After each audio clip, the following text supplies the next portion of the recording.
Morning, Mike. I'm just checking my audio. Can you hear me okay?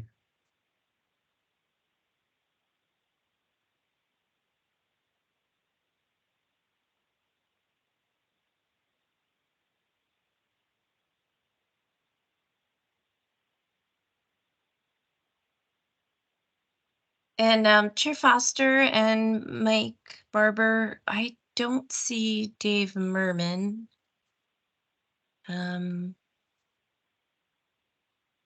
I just gave him a quick call and he didn't answer, so I'll work on that. All right, we can give him a couple minutes.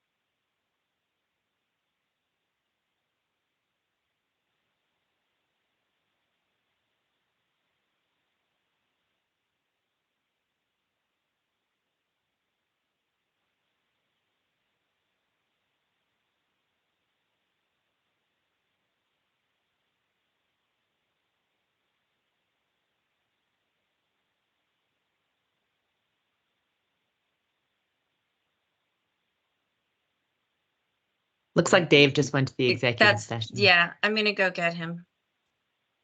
Oh, I'm going to take a quick comfort break. I'll be right back. Thank y'all.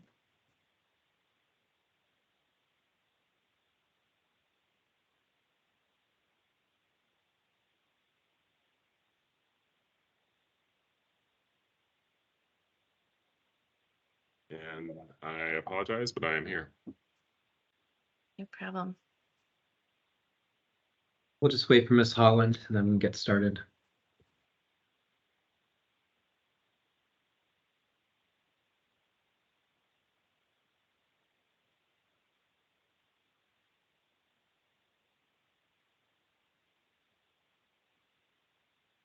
I'm just, this is Thanks, Gary. y'all. I'm just trying to confirm that my witnesses are on the line. Chris and Julia, are you there? I'm here. Thanks, Gary. Okay. Yeah, we're here. Okay, thank you very much.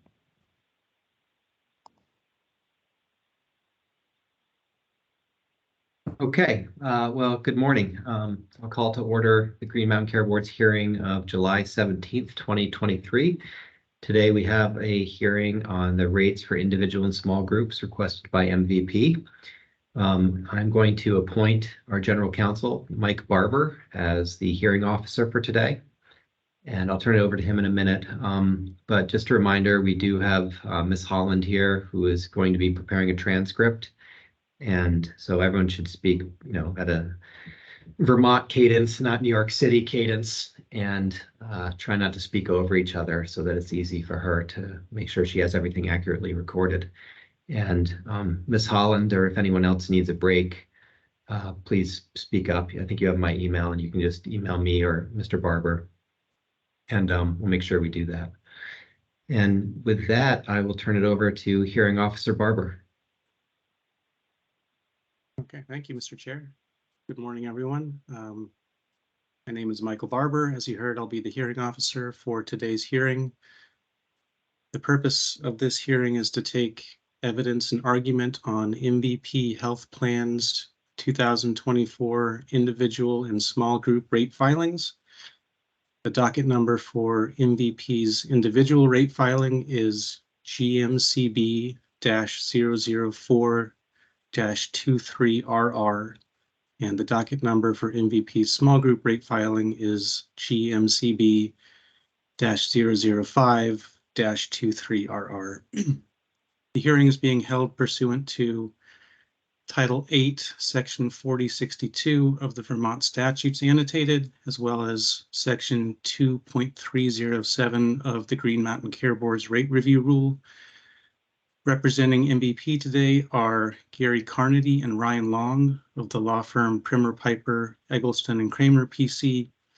Representing the interests of health insurance consumers are Eric Schulteis and Charles Becker from the Office of the Healthcare Advocate. I also want to recognize the board's attorney, Laura Beliveau, who will be leading the direct testimony of the board's contract actuaries at Lewis and Ellis, and who may also have questions for other witnesses. I don't think Chair Foster mentioned it, but we only do have 4 board members today. Board member Walsh is not able to join us today. And he will obviously have access to the video recording and the transcript, and will review those prior to deliberations.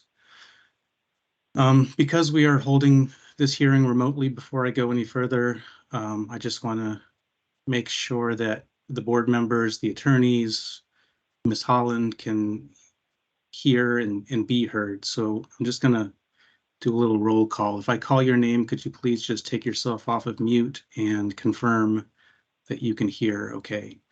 So I think we got Chair Foster. Board Member Holmes? Sorry, yes? Yep. Get my mute button. Board Member Lunge? Hello. Hello. Board Member Merman?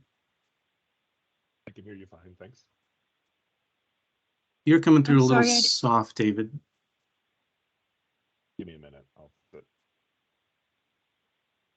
I can't really hear you. Is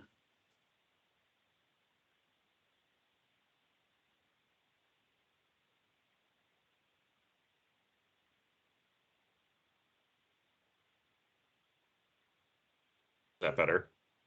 Yes. Ms. Beliveau?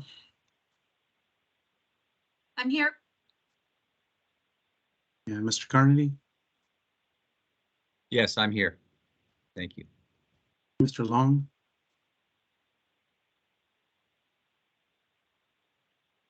Sorry, I didn't catch that. I can't hear you either.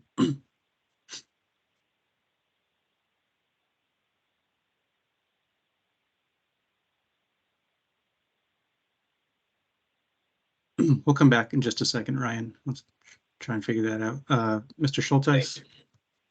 Oh, we got you. Good morning. Mr. Becker I'm here, thank you. and Ms. Holland? Good morning. Thank you for allowing me to participate in today's proceedings. Good morning. Good to have you here. Okay. Now that we get that sorted, we are obviously recording today's hearings. Like Chair Foster said, we have Ms. Holland here to transcribe the proceedings. We will provide the parties with a copy of the transcript as soon as we receive it, which I think we're estimating into the week. For any members of the public who are present, we will be taking public comment at the close of the proceedings today.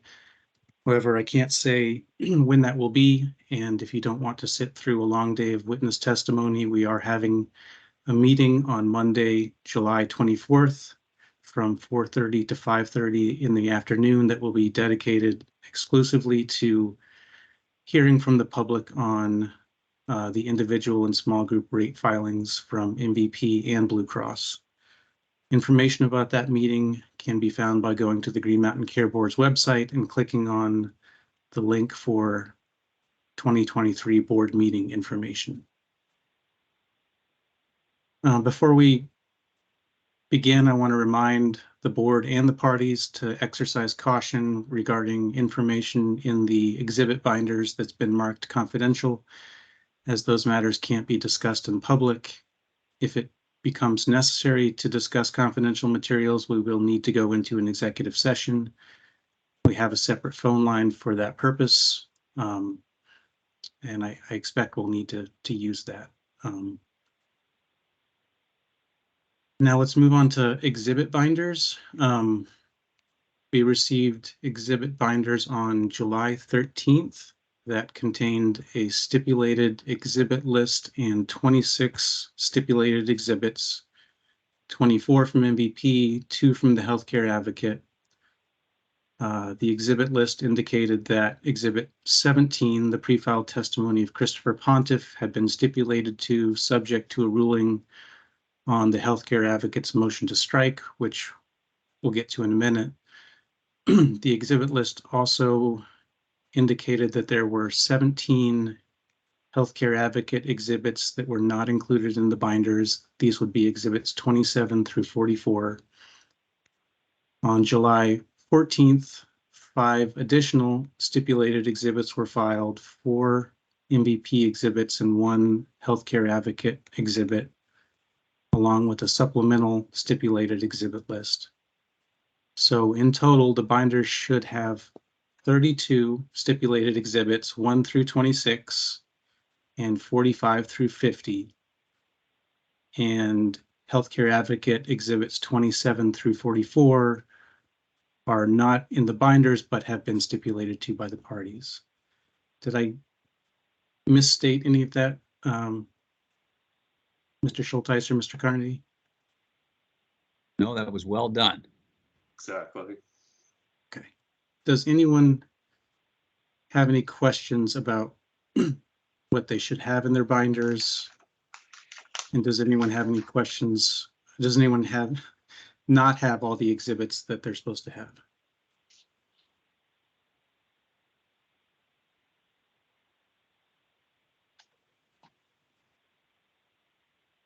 Okay. I do have a question for the healthcare advocate about the exhibits that are not in the binders, and I apologize for not bringing this up at the pre-hearing meeting. But is there a way that the board can access the stipulated exhibits? So, Primer and in particular Ryan posted all of those exhibits on their secure or on their web posting thing and provided a link. Okay. So I think that's probably the easiest way. And thank you for doing that.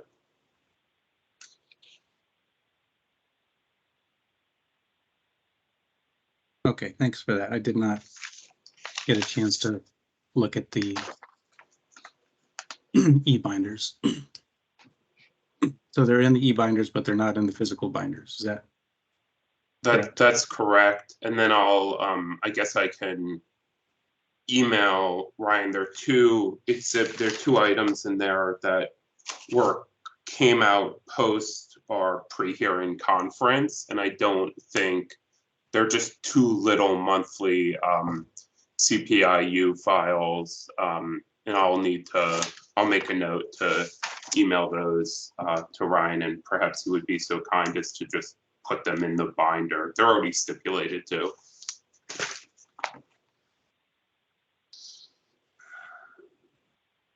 Okay, anything to add to that from MVP? No, thank you. Okay, then I assume neither party objects to me admitting exhibits 1 through 16 and 18 through 50. So all exhibits other than exhibit 17 into evidence at this time. Any objection from MVP? No, we stipulated. Thank you. From the HCA? None from us. Okay, then please consider that done, and we can move on to exhibit 17, the pre-filed testimony of Christopher Pontiff. So on July 7th, the Office of the Healthcare Advocate moved to strike portions of Christopher Pontiff's pre-filed testimony on the grounds that the testimony is hearsay and outside the scope of Mr. Pontiff's employment. The specific portions of the pre-filed testimony at issue are answers A21 through A24 and A27.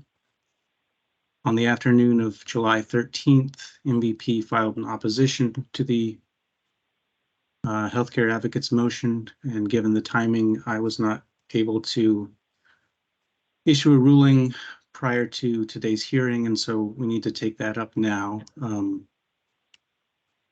I guess, does either party object to me ruling now? Is there an argument that the parties would like to make, or should I just go ahead? The HCA is fine with you ruling. That's fine. Thank you. So the answers state that they were prepared with the help of individuals on MVP's clinical and marketing teams.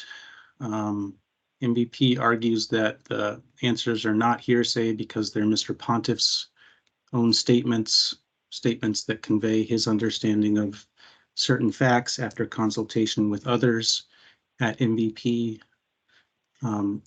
Based on the record as it currently stands, I can't conclude that the statements are hearsay.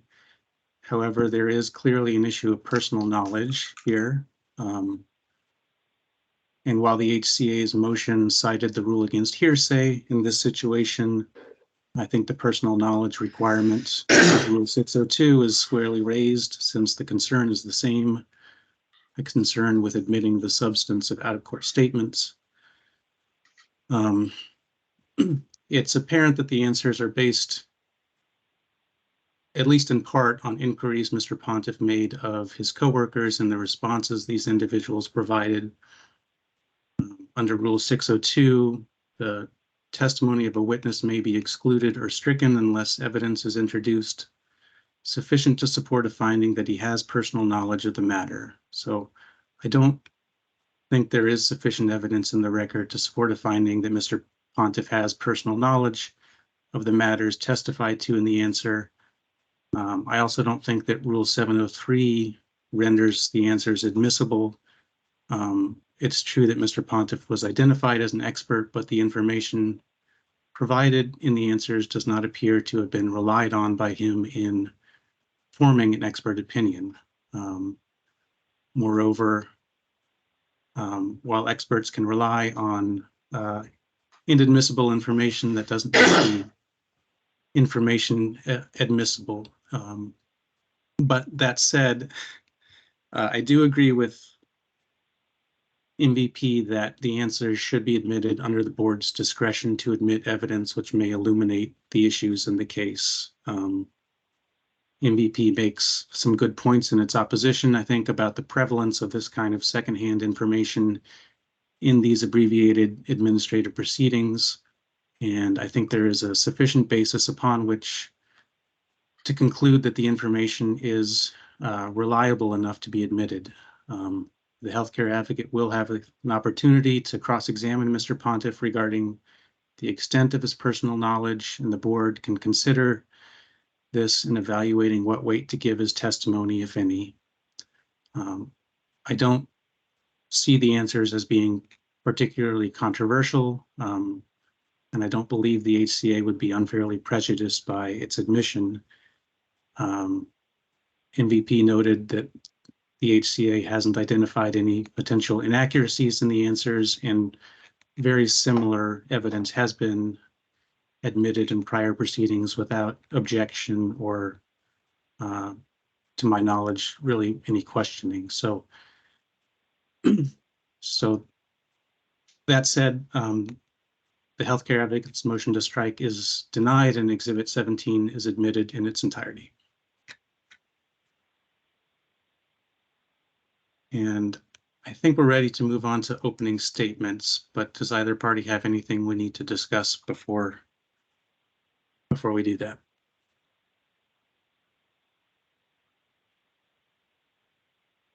No, thank you. Nothing here. Okay, Mr. Carnegie, would you like to make an opening statement?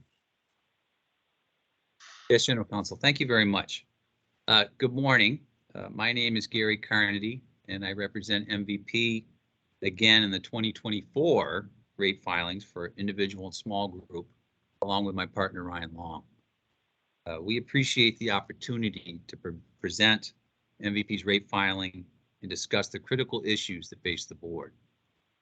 Welcome new board members and the chair to these proceedings. The evidence will show that based on input provided by L&E and the most recent hospital budget information provided so far, MVP is now seeking a 13.81% average increase for individuals and a 14.29% average increase for small groups, subject to change. These percentages are dependent on what happens with the hospital budgets. We will explain that more in the testimony in the hearing today, but for now, we have an asterisk next to those numbers. The evidence will show that this year is not a year where there are any substantial substantive differences between MVP and L&E actuaries. You may hear testimony, differing actuarial opinions around the edges, but all of those are reasonable and appropriate. As you know, MVP is one of 2 carriers on the exchange.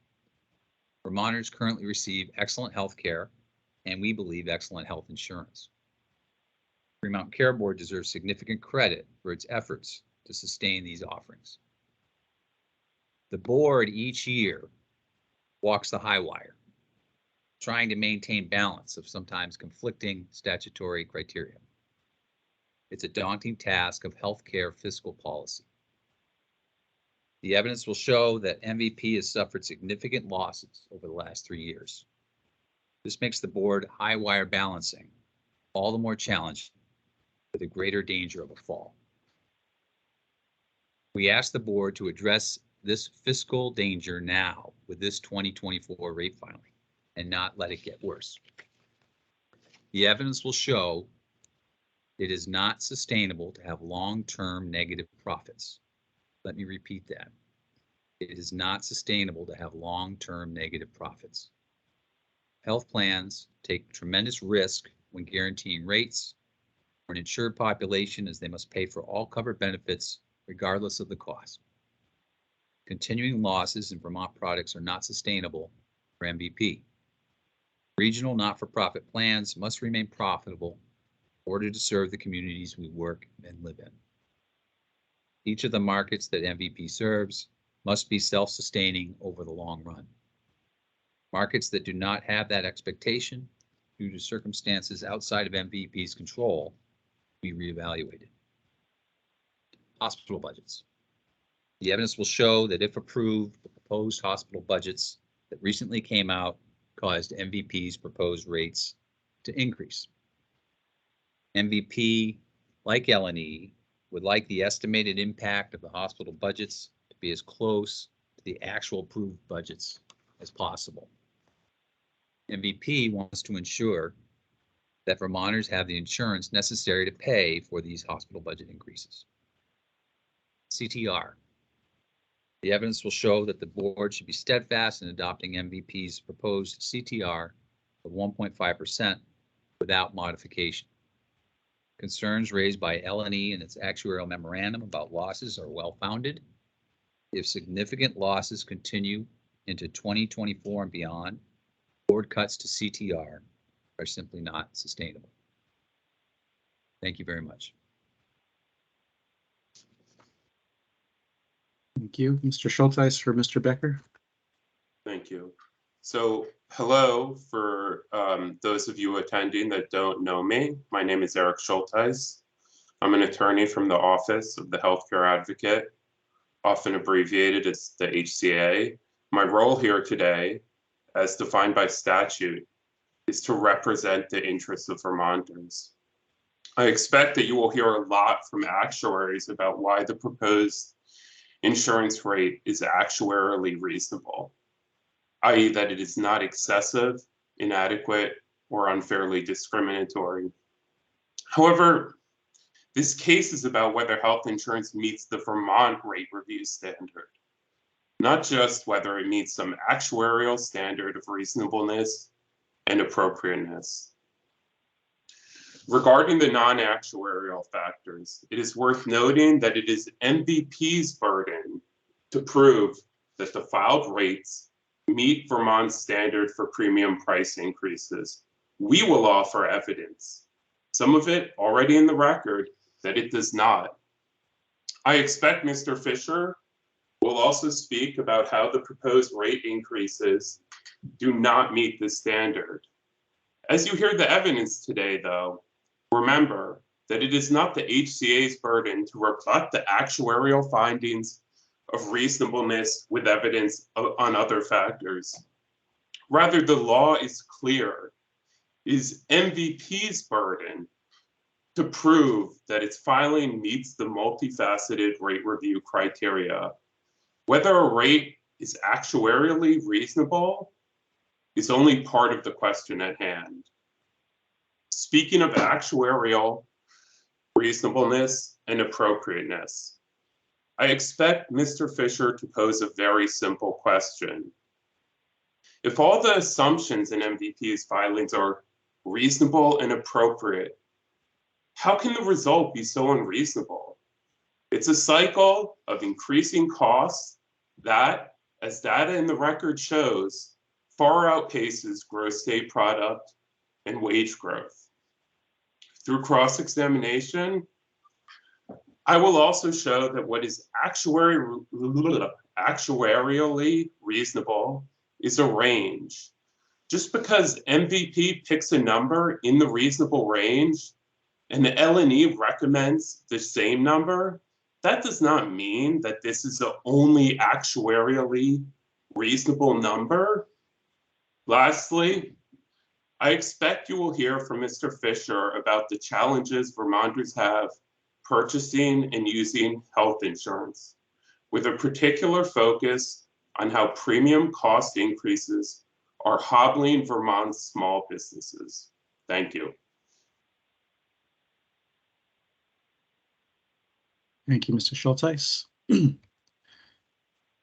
So, Mr. Carnady, you're welcome to call your first witness.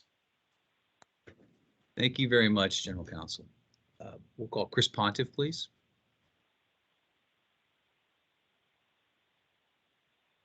Good morning, Mr. Pontiff. Good morning.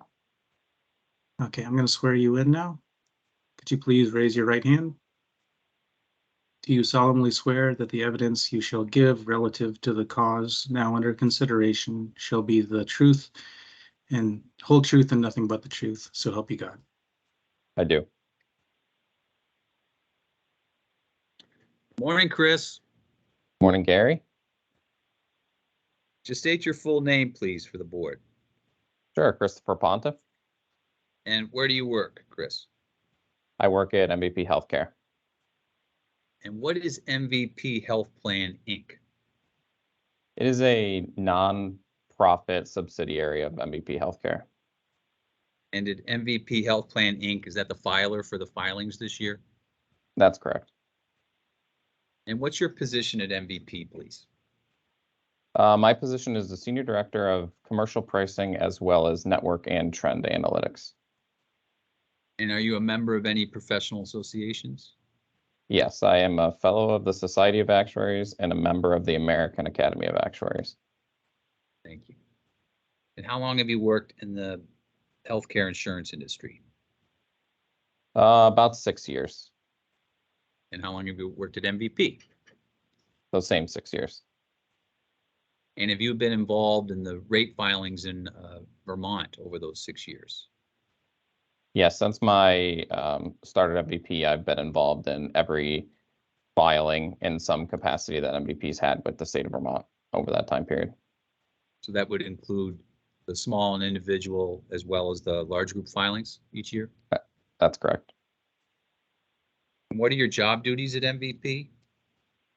In addition to premium setting for all commercial products, I also oversee the corporate reserving, corporate forecasting, network contract support, as well as emerging trend analysis.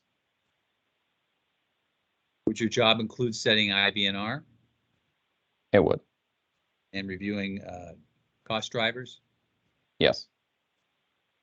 And as part of your job, do you interact with other departments at MVP? Yes. And what's the purpose in doing that? The purpose is to, create a collaborative workspace where we're all learning what each other do and help help everyone better understand the roles of others within the company and how that plays into the end goal, which of course is providing good, high quality healthcare to the members we serve. In a little more particularity as to this rate filing in this process, how do you interact with different departments and maybe identify some at MVP? Yeah, so I, as my role, not just in the commercial pricing facet, but in the network and trend analytics, it leads me to work with the clinical team quite a bit to understand clinical initiatives, how that translates to what's happening in our claims. Also communicate very frequently with the network team to, as part of my role, is to help quantification and analytics around network contracting and the support for that. And lastly, I do work quite a bit with the sales marketing team to understand what we're doing in Vermont, and from a marketing standpoint and a sales standpoint, to try to understand how all of that, plays into the end goal. The end goal being the filing that we do here each year, correct? That's correct. And your testimony this year as it relates to what the board would like to hear about the rate filing, correct? Correct. And how often are you interacting, just roughly, with the clinical group? I would say several times a week. And the marketing group? A little less often, but I'd say a couple times a month. And you said the network group, but is that like finance? The finance group? It's a little bit, there's two different facets of it. The network team, the MVP team members who are going out and working with facilities to negotiate and physician offices, that team, that is also on a weekly basis. Thank you very much. What I'd like to do is go through the exhibit binder to acclimate the board on what we have this year in terms of exhibits. So if you go to that exhibit list, please, we'll start with the binder exhibit list. Let me know when you have that. I'm good. Okay. So you'll see all of these exhibits are in evidence, but exhibits 1 through 5, and then exhibits 7 through 16, those include MVP's individual and small group rate filings, responses to objections, and you've reviewed those and are familiar with them? That's correct. And you would adopt them as your testimony in the case? Yes. And that would include the confidential versions of those exhibits? Correct. And then if you look at the list, Exhibit 6 is your expert witness disclosure of May 31st. Do you see that? I do. And is your CV attached to that? It is. And did you prepare your CV? I did. And then next, that gets us to Exhibit 17. You just heard some discussion on that. That's your pre-filed testimony of July the 5th, correct? Correct. And you reviewed that and are familiar with it and adopted as your testimony here. Correct. And then Exhibits 18 and 19, those are the DFR solvency analysis letters for individual and small group. Have you reviewed those and you're familiar with them? That's correct. And then Exhibits 20, 21, and 22 are July 5th filings by Lewis and Ellis. There are 2 actuarial memorandums for the 2 filings and also a response to questions from the Green Mountain Care Board, correct? That's correct. And you've reviewed those and are familiar with them. I have.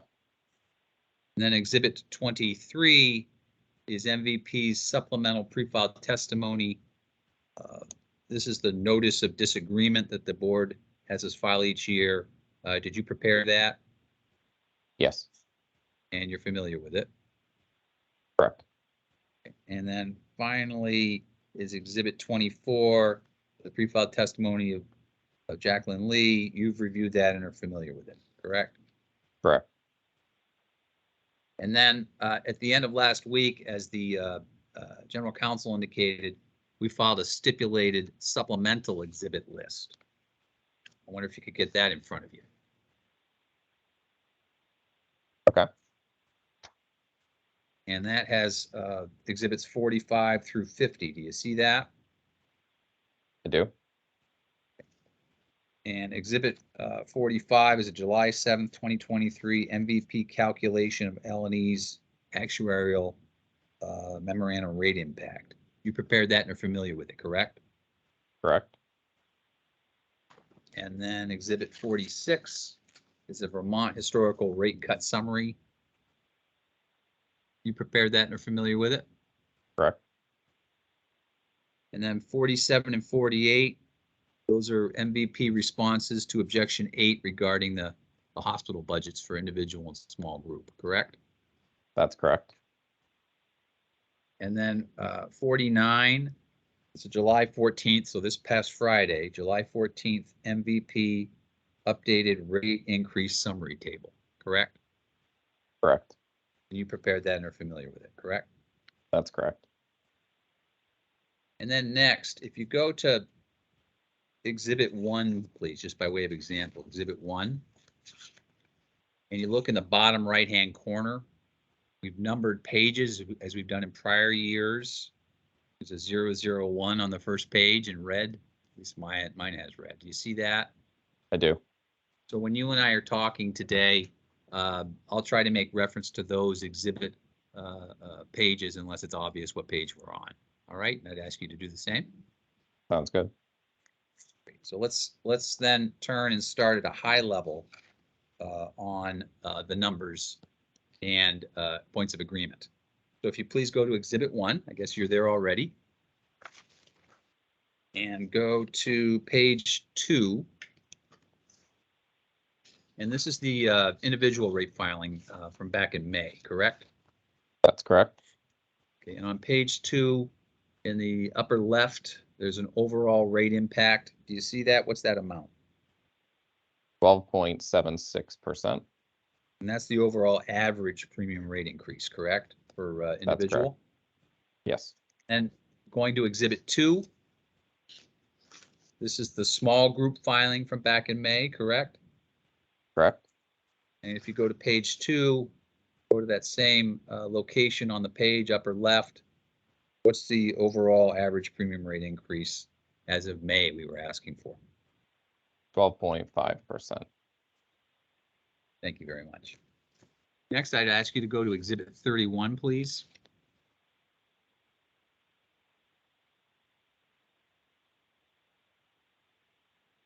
Let me know when you're there.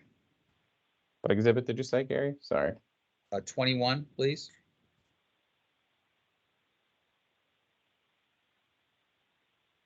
Okay. This is the individual rate filing actuarial memorandum of L&E dated July 5th, 2023, correct? That's correct. And would you go to page 19 of that document, please? Okay.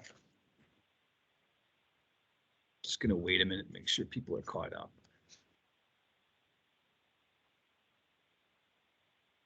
Just randomly. Board Member Rummen, are you with us? Are you at that exhibit? Thank you very much. Okay, so on page 19, we've seen this form before from L&E, correct? This is the recommendations as to MVP's rate filing, correct? That's correct. And would you read the last sentence on the page, please? Sure. After the modifications, the anticipated rate change for the individual market is roughly 11.2% plus any impact from updated hospital budget information. Thank you. So we just looked at MVP's original filing on individual, and that was 12.76%. And L&E is suggesting it should be reduced to 11.2% as of the time of this actuarial memorandum, correct? That's correct. So that would be straight subtraction. That's a delta of about 1.47%, correct?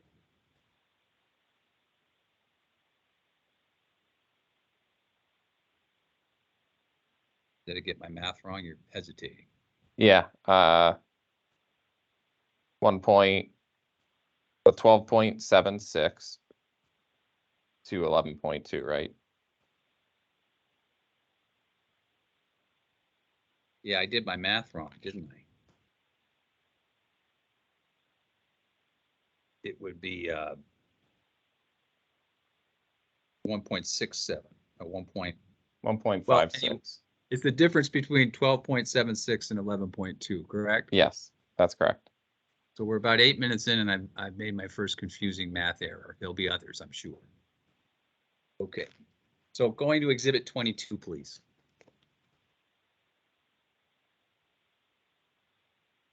Okay. This is the small group L&E actuarial memorandum dated July 5th, 2023, correct? Correct. Would you go to page 16, please? Okay. And go to that last sentence, please, under recommendations and read it, please. After the modifications, the anticipated rate change for the small group market is roughly 11.8% plus any impact from updated hospital budget information.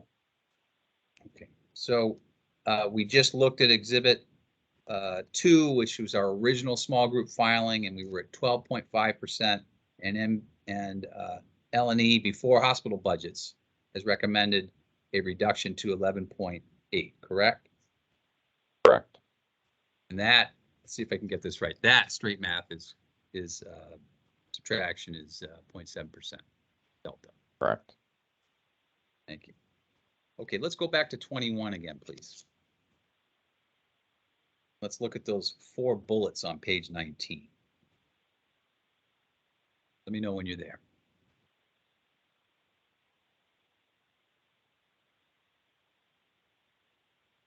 All right. So the first questions before we drill down, the first questions I want to ask you is just whether we simply have an agreement, an adjustment needs to be made. We'll discuss the percentages later. Do you understand my frame? I do. So the first item, could you answer that question as it relates to considering updated hospital budget information? Yes, we agree that an update to the proposed rates is necessary for the updated hospital budget information. Okay, and then the second item, reflected updated risk adjustment transfers. Same question.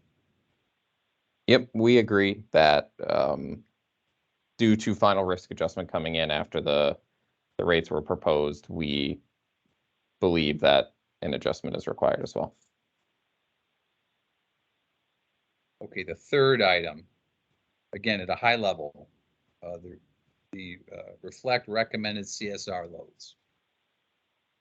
Yeah, MVP's position on this is that we don't believe an adjustment to the rates is needed for this.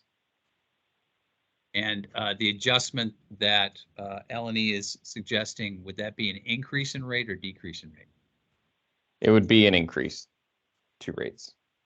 And then the fourth item, reflect corrected and or updated paid to allowed ratios. Do you see that? I do. Same question. We agree that an adjustment is necessary for these items as well. So as to the individual filing, L&E is making 4 recommendations this year, and we agree with 3 and respectfully disagree on 1 of them, the CSR loads, correct? Correct. And that 1 reflects L&E's opinion for an increase in rates, correct? Correct. You go to exhibit 22, the small group, L&E actuarial memorandum, page 16, please. Okay. Now this page, these recommendations, you see 3 bullets, not 4. Can you explain what's different? The 3 bullets that are on this page are the same adjustments as the individual market minus the CSR recommendation. CSR is not available. It is not a piece of the individual market. So there is nothing to be discussed there on the small group filing. So as to the small group, these 3 bullets, we have agreement that adjustment needs to be made. That's correct. Would you explain the second bullet? Do you see where it says the last sentence, this will decrease rates by approximately 0.4%? Yes.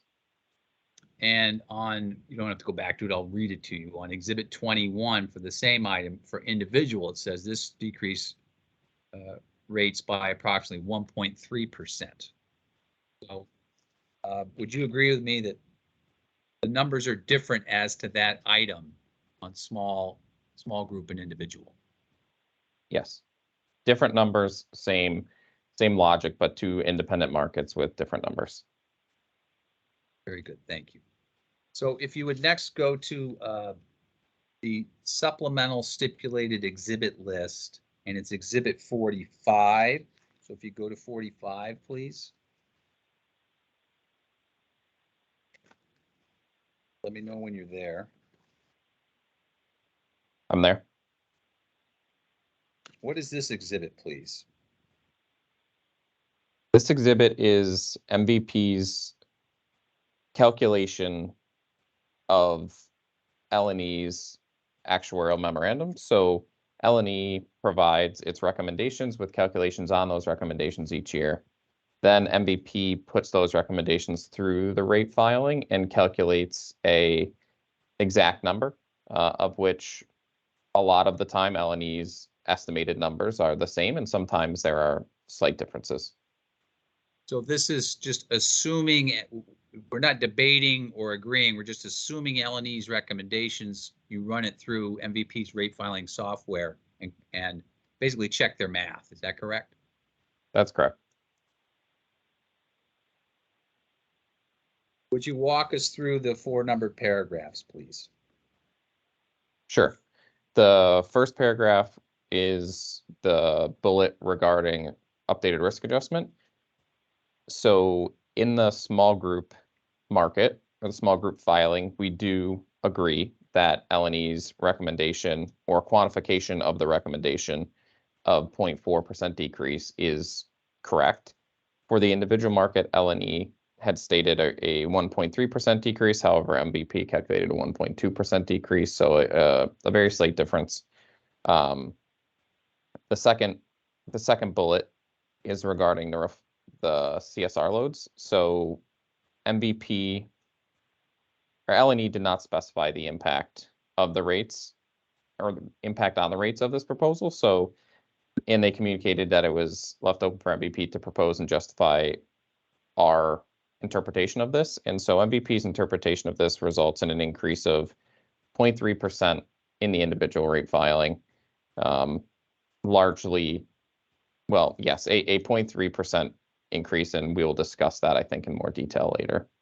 Thank you. The third paragraph is the trend inputs in the high deductible plan designs, and MVP agrees with the quantification on both filings from L&E of 0.2% decrease.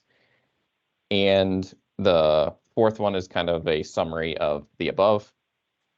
In the small group filing, L&E calculated a new increase of 11.8, which MVP agrees with based on L&E's recommendations.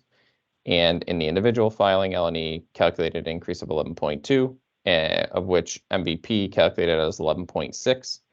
Now, that 0.4% delta is largely made up of the CSR load recommendation, which L&E did not provide a number for, which is why that difference is so large. I know in past years and traditionally that those numbers are very close, off by a tenth or two, but this one being off by more is due to L&E, intentionally not giving a percentage for that piece. So there was always going to be a difference there. So so of the 0.4, 0.3 of it is the CSR load, and then 0.1 is referenced on the updated risk adjustment. That's correct. Correct. And both of those are just for the individual filing, right? Yes. Would you please go to Exhibit 23?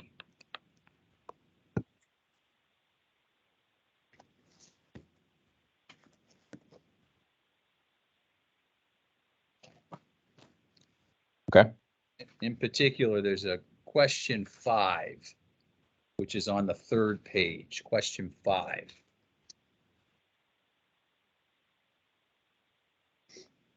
Okay.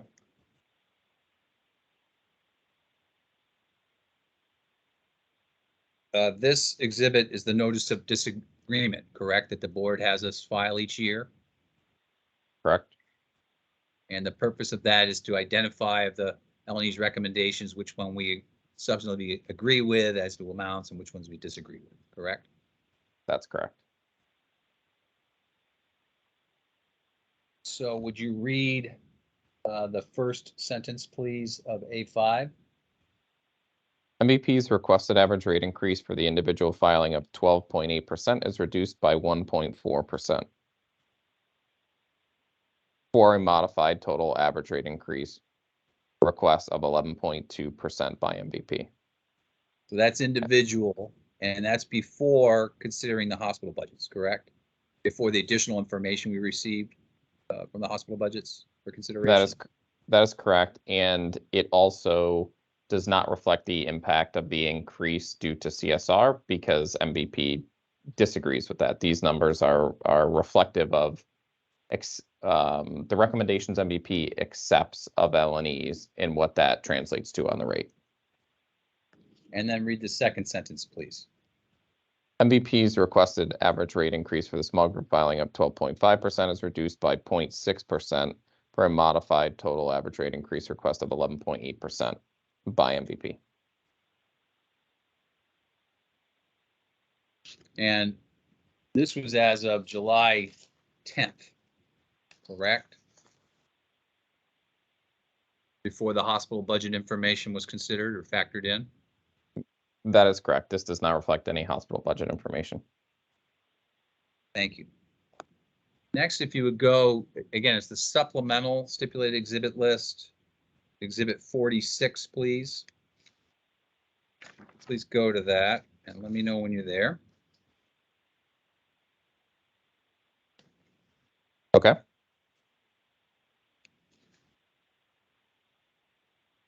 Just see if the board's caught up. Board Member Holmes, do you have that? Okay, thank you. So first, just identify the document, please. Sure. This is a table showing MVP's historical rate cut summary in Vermont. And what I'd like you to do is just walk through each column. There's 10 columns. And just describe what the column is showing. We'll get into substantive stuff after that. Okay, just describe the column and what it is. Sure. The first column from the left is the year and the market. So for 22 and 23, the individual and small group markets are separated. Prior to that, Vermont was a merged market, so it's just one line per year. The second column is MVP's proposed CTR and the rates that were filed. The third column is the reductions to the rates proposed by LNE for which MVP did not agree with. So this does not reflect things such as risk adjustment or benefits changing due to IRS limits after the proposal or things like that. So these are numbers that MVP disagreed with that LNE proposed. The fourth column is additional overall cuts to the rate increase passed through or ordered by the board in addition to what LNE proposed. The fifth column is the premium. So this is in the case of 2023, it is the projected premium for the year. In the case of prior years, it is the premium received by MVP. So that's the actual premium ordered by the board, correct? Yes, it is the premium. It is with the exception of 2023, which you don't have all the numbers in yet. Is that fair? Correct. Correct. For the years prior to 2023, it is a summation of the premium rates that we charged members, which is a function of the board's order. Yes. Thank you. And the sixth column? Yep, this is MVP's income in each of those years. So a negative represents a loss, a positive represents a gain. And there's a couple of footnotes there. What are those? Yes, so for the two rows in 2023. It is the projection of our 2023 performance in our corporate forecasting as of January. So that is obviously 7 months, 7 months old. 2023 is emerging worse than expected, so those numbers would likely be higher if we reforecasted 2023 today. Thank you. And column 7? This is just a translation of column 3 into dollars on the same basis as the column 5, the total premium. Thank you. And it represents the L&E cuts as noted in column 3 and the header to column 7. Column 8 is the same thing, just on column 4. So the board cuts translated into dollars. Column 9 is the sum of those two, so the total dollar impact of rate cuts on MVP's proposed rates. And then the final column is the 6th column minus the 9th column, so showing what MVP's performance would have been in the absence of any of basically if MVP's rates were proposed or approved as filed, adjusting for things like risk adjustment that MVP agrees with, what the performance would have been. Thank you. Would you please go to Exhibit 9?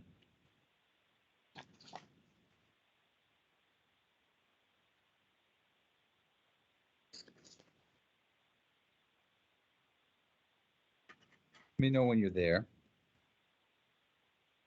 Okay, I'm there. So this is a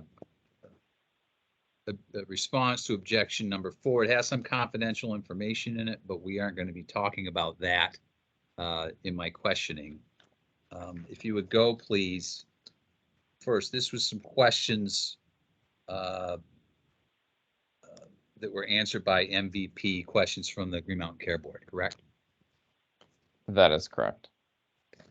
And if you would go to, it's question number 5, which starts on page 3, but I want to focus on the response on page 4, please.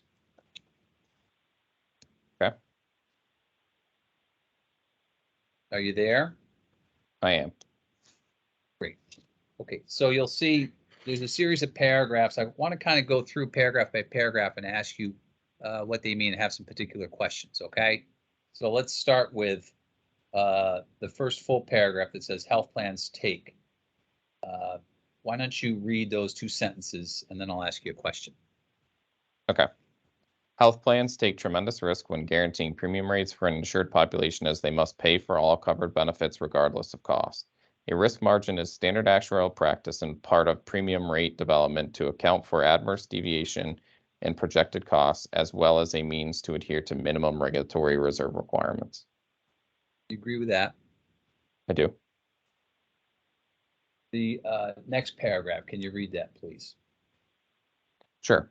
When regulators reduce actuarially sound premium rates to remove risk margins and to make premiums more affordable, it compromises a health plan's ability to serve members and remain a viable option in the marketplace. And you agree with that? I do. In the third paragraph, just read the second sentence, please. MVP has collectively lost $31 million in the past 5 years and is anticipating a significant loss in 2023. Thank you. And you talked a moment ago about, we were looking at that table about the losses for this year. And the table shows losses of 11.6 million for small group and 2.7 million for the individual market. That was projected in January 2023. And is it your expectation as an actuary, and based on your knowledge, that those numbers will likely be worse this year? Yes, all signs at this point point towards 2023 being worse than we had projected in January. At least the first 6 full months of it are. And so, as I stated earlier, if we were to reforecast the rest of 2023 today, combined with the first half of the year's actuals, it would paint a worse picture than what we have here. That is correct. Thank you. I don't know if it matters, but I've got a signal on my screen that says transcription has stopped. You're now only recording this meeting. I don't know, General Counsel, whether that's an issue or not. Ms. Holland, is that an issue?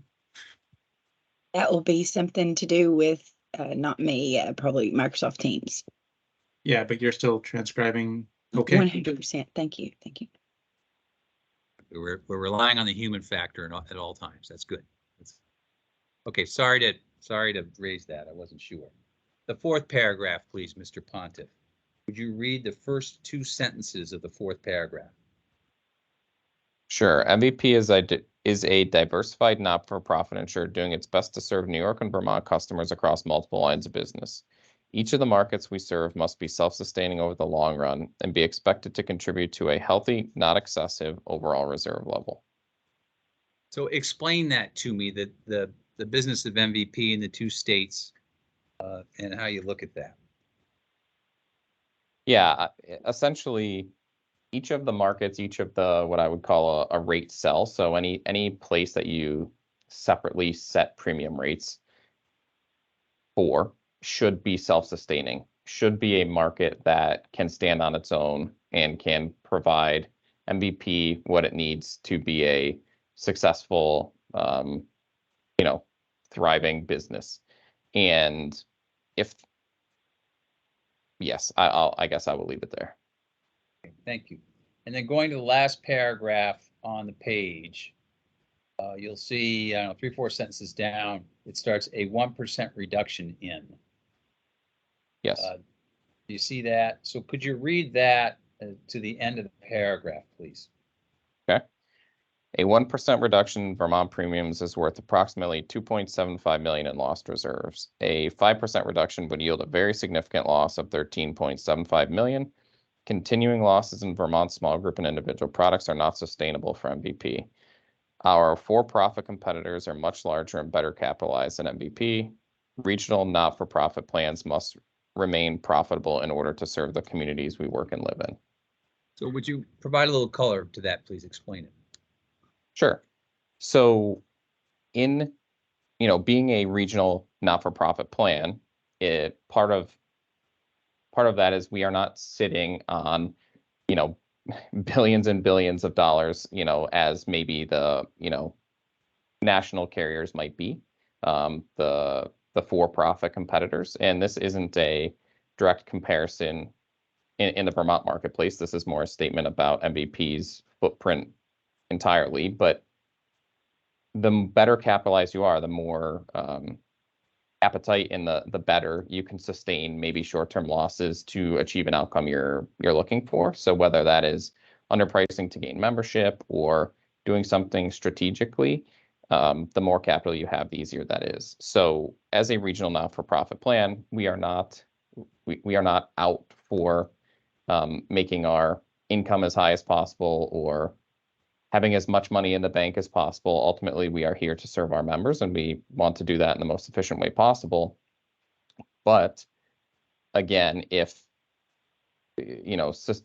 consistent sustained losses are not sustainable, and without that large capital reserve that, say, a for-profit competitor or a much larger company might have, it is not something that is as palatable or tolerable for a extended period of time. Thank you. Would you please go back to our table, Exhibit 46, which is the historical rate cut summary? Okay. And column 6, the losses, I'd ask you to sort of start at the bottom and walk through the years and explain it to the board, please.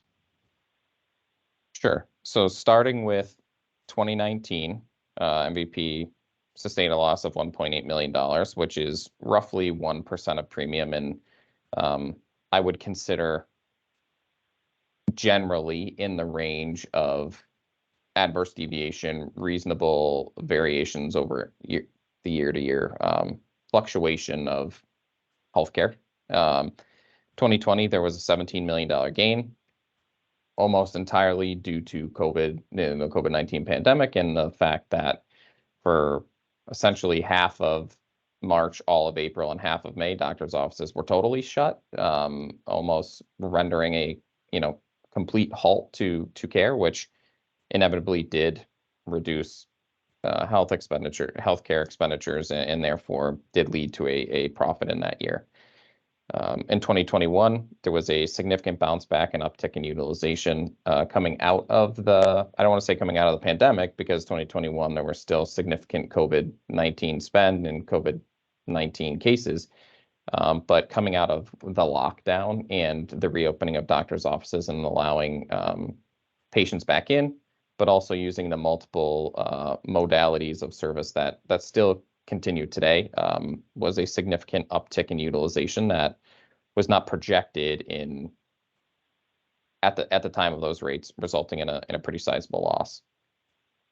In 2022, you can see that the combined loss is very similar to 2021. It's over $22 million. This again is a continued uptick in utilization and continued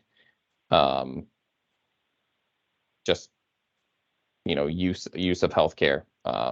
Of course, we will talk in a minute about the impact of the rate cuts on these losses, but overall and then the projection for 2023 of over $14 million.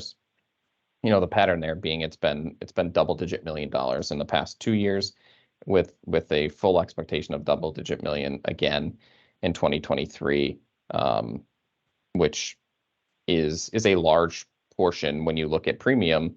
We're talking 10 plus, 10, we'll call it 9 to 11% of premium, right? Close to double-digit percent losses. That is very significant and something that has revenues in the hundreds of millions. Thank you. Would you compare column 6 to column 9 with that context in mind?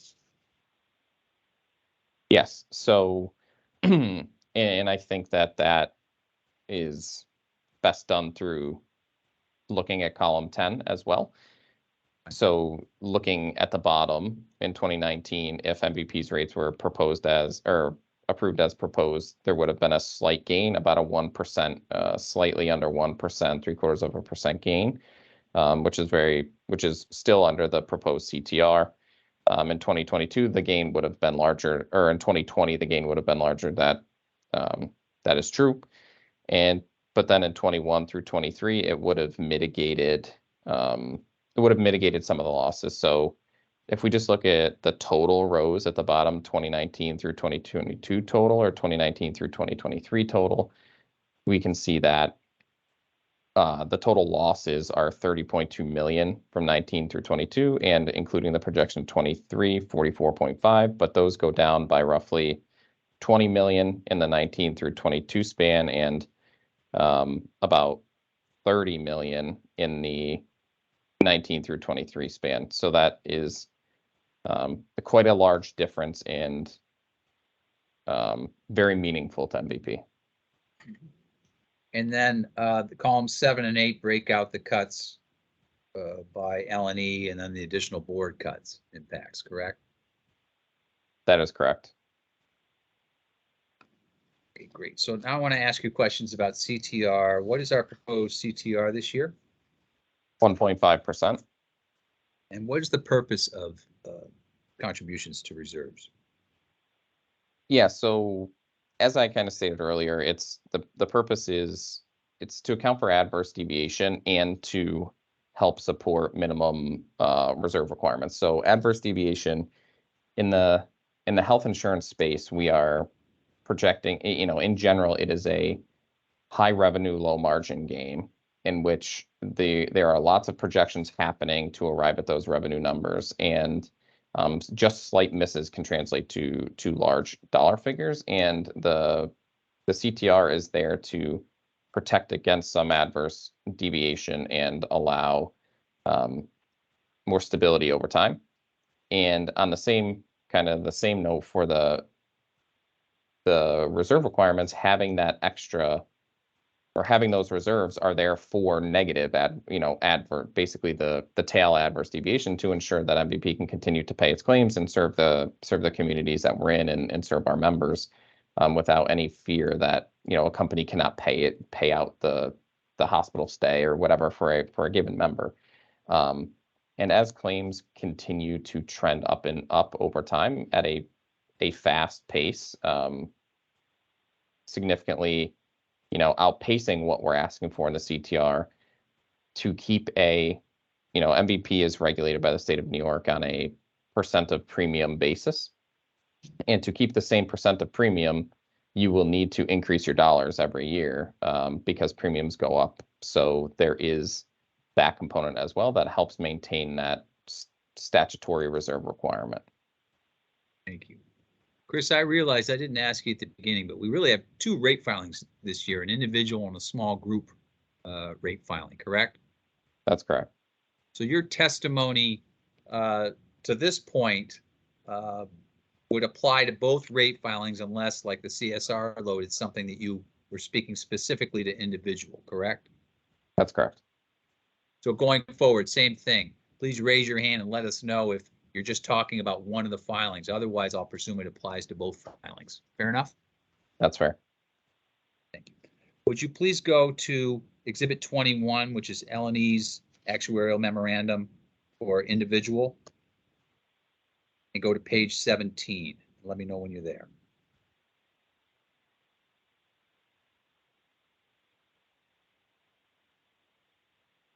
Okay. So you see there's a section 12. It's L&E's discussion of changes in contribution to reserves. Do you see that? I do. And it goes on to page 18. Would you read the last paragraph on page 18, just above the number 13 paragraph? Sure. L&E believes the CTR assumptions are reasonable and appropriate as filed. Additionally, L&E recommends that any solvency analysis performed by the Department of Financial Regulation be considered. You agree with that? I do. Okay. And then on that same page, if you go to the top of it, you see a paragraph, the first paragraph that starts as a reasonableness check. Do you see that? Yes. And this is similar to what L&E has done in prior years, correct? Yes. Okay. Would you read the paragraph, please? Sure. As a reasonableness check of the proposed CTR provision, L&E again reviewed the 2023 nationwide data. In 2023, there are 359 carriers who submitted on-exchange individual or small group ACA filings nationally.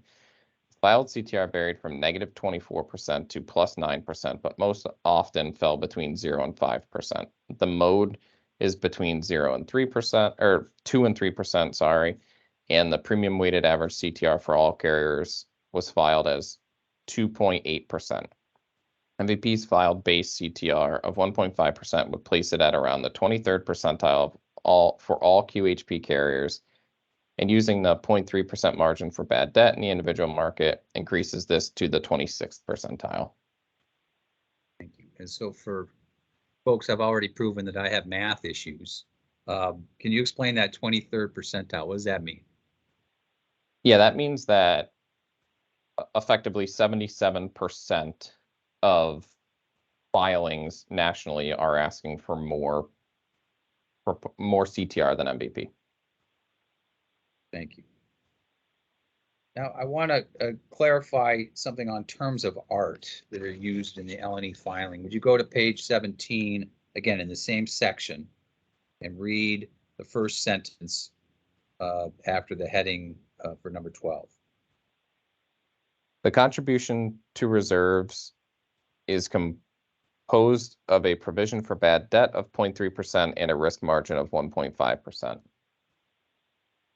So would you please comment on how those terms are used here and compare it to MVP's use of CTR so the board gets apples to apples, please? Sure. So as far as the numbers go, MVP did build in a 0.3% for bad debt, and we did build in a 1.5% for what we are calling contribution to reserves, not calling it explicitly risk margin. So we just want to address the I guess, potential confusion between the two, where L&E combines the bad debt and what we are calling CTR to call their full CTR of 1.8%. have any explicit disagreements with L&E's method there, but it's just a difference in naming convention per se that we wanted to address and make sure that it's known that MVP, when we say CTR in our rate filing, our memorandum, all of our documents are reflecting 1.5% with an additional 0.3% for bad debt. Whereas in here, L&E is suggesting the CTR is 1.8, and that's just the addition of those two numbers, one of which we are calling CTR. Thank you.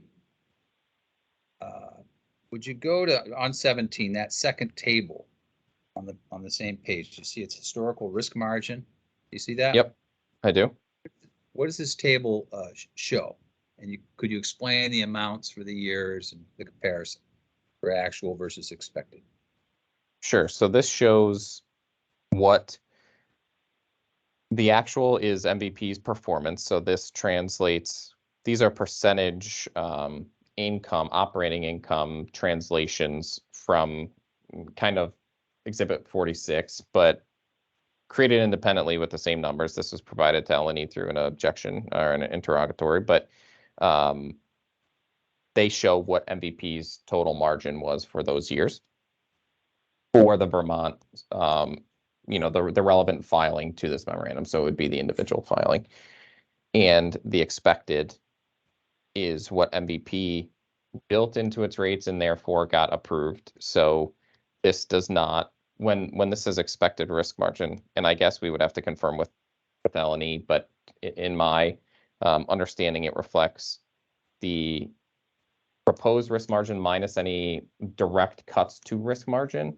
It wouldn't reflect a direct cut to the proposed rates for something else that MVP didn't agree with that we would then call a reduction to our expected margin. It would only reflect something that was explicitly called out as a reduction to the margin. But I would caution that that is my interpretation of it, and L&E could give a more direct answer on that. Would you call the actual numbers significantly negative as compared to what was expected in the rate filings? For 21 and 22, I would, yes. Now let's talk about RBC. If you go to the next page, page 18, please. Okay. And you'll see there's a table in the middle. But what does RBC show? What is RBC? RBC is a, I'll call it a summarized metric to intend to quantify solvency of a company. Okay, and you'll see the third paragraph that's under that table. Would you please read the second and third sentences? It starts Vermont business accounts. Read those two sentences and then comment on those, please, whether you agree or disagree. Okay. Vermont business accounts for approximately 9% of MVP's overall business. Therefore, L&E believes it is not a significant factor in determining the company's RBC ratio. So I agree with the first sentence. It is approximately 9%. I do disagree with the second that in concept, it should not be a large part of MVP's RBC ratio, but when it's losing double-digit percent, that can result in a big loss. And as we've seen, $20 million a year over the past couple of years plus. And that does have a significant impact on RBC. It does reduce, the capital and the surplus that MVP has, which it's not a function of whether MVP takes in $1 billion from Vermont or $1 from Vermont. It is a quantification of our capital as it relates to our business, our operating business, and significant losses will have an impact on RBC regardless. I'll put it $20+ million losses will have a significant impact on RBC regardless of where they come from. Thank you. And would you read the next sentence that says L&E notes? Can you read that sentence, please? Yes, L&E notes that it is not sustainable to have long-term negative profits, and therefore a higher CTR could be justified. Do you agree with that general proposition? I do. So why didn't MVP, you'll see down below, there's a range that LNE says of 0.5 to 3.0. Do you see that? I do. So why didn't MVP in their rate filing ask for a 3.0 CTR? That's a good question. So MVP is not trying to, as I stated earlier, we're not trying to gouge customers. We are not trying to make excessive profits or do anything unreasonable. We are simply trying to put our best foot forward in terms of our rate increase and ask for what we truly think we need to be able to support our Vermont business and, provide the best coverage and the best care for the Vermonters as possible, while not just making any assumptions about what may happen in the rate review and assuming cuts and building in more profit for that or anything like that. We are not trying to overcharge. We are simply each year trying to provide the rate that we believe is appropriate and fair in terms or in relation to MVP's business. Let me ask it more directly. Is the 1.5 actually sound if the board doesn't do additional cuts for, say, affordability? Yes. So is there a concern if the board does additional non-actuarial cuts that the 1.5 might not be actuarially sound? Based on LNE's definition of actuarially sound, it is possible. What I will say is that it could be insufficient. Thank you. I'd like to go to DFR solvency letters, please. That's exhibits 18 and 19.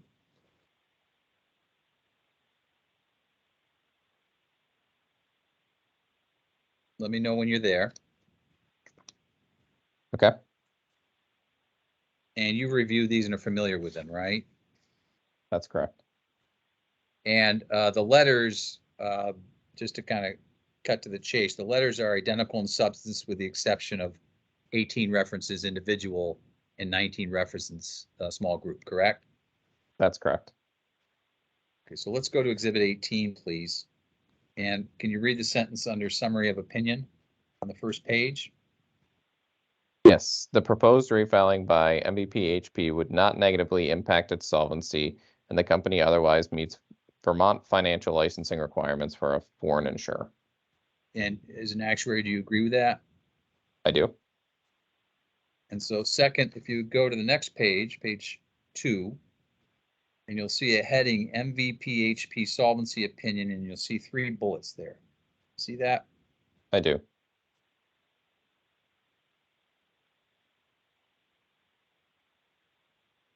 Would you please read the 3rd bullet and tell me if you agree with that as an actuary? Finally, in 2022, all of MVP holding companies' operations in Vermont accounted for approximately 7.5% of its total premiums written. DFR has determined that MVP HP's Vermont operations pose less risk to its solvency compared to the company's New York business. Nonetheless, adequacy of rates and contribution to surplus are necessary for all health insurers to maintain strength of capital that keeps pace with claim trends. Yes, sorry, I forgot your second question. Yes, I agree with that.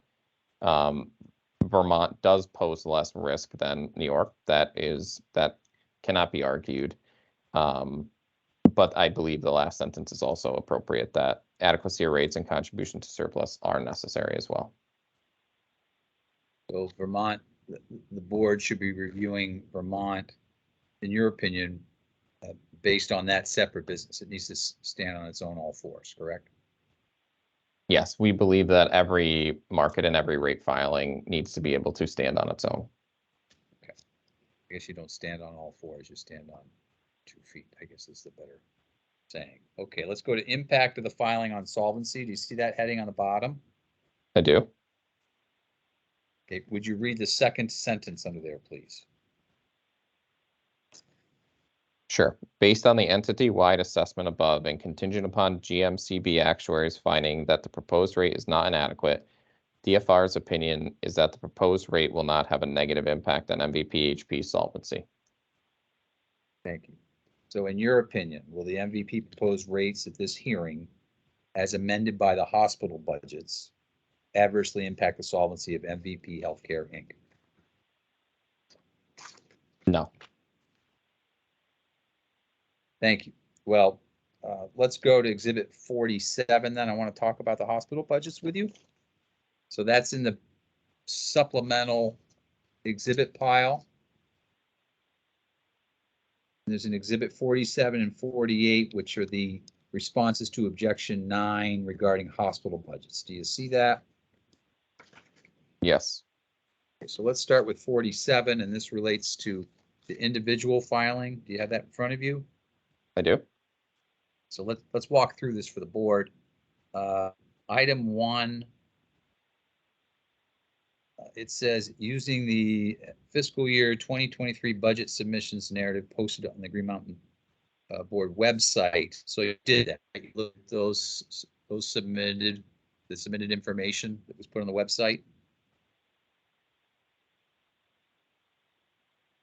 Yes, I think you were lagging a little bit, Gary, but Saw that, yeah. Did you hear the question?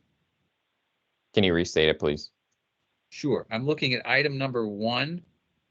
As I understand it, that's the question that was posed, and you reproduce it here in the response, correct? That's correct. And so did you look at the budget submissions narratives posted on the Green Mountain Care Board's website? Yes. I'm so sorry, we lost the end of that question, Mr. Carnegie. Okay. Again. Did you look at what was posted on the Green Mountain Care Board website, the narratives that were submitted regarding the fiscal year 2023 budgets? Yes. And those were narratives, correct? It is there are several things posted. There are some exhibits, some narratives. So in the next paragraph, you make reference in the response paragraph to a table with the hospital's produced percent increases. Do you see that reference? Yep. What was that issue about, please? So in the past, there have been some appendices in the hospital budget submissions that made it very clear what the charge master increases by inpatient outpatient physician that the hospitals were requesting. Those have since been, well, I shouldn't say that. What I will say is they are not on the website. And so it made it more difficult for us to determine what the hospitals are truly asking for. In their narratives, almost all of the hospitals provide a commercial rate increase number. But then there are other exhibits, exhibit 9, 10, 11, I believe, where Eleni had suggested we derive the rate increase from there.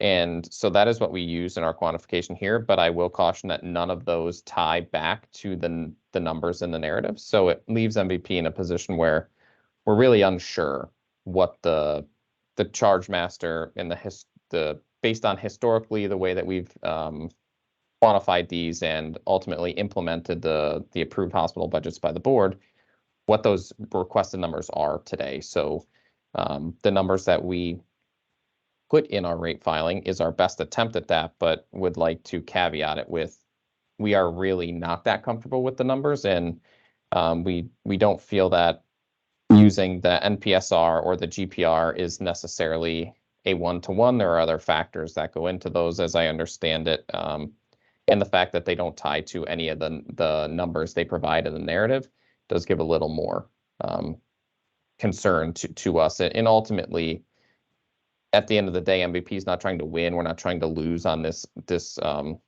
exercise. We are simply trying to best align the trends in the rate filing with the trends that the hospitals have proposed, so we can give the board an accurate quantification of what that does, what that will cost the system, what that, in general, what that is worth, and then ultimately what the board decides to do with the hospitals.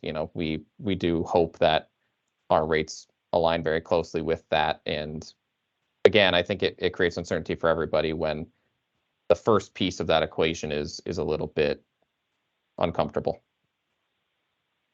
So ideally, to get the table like last year that had each hospital's rates would have been helpful this year, correct? That's correct.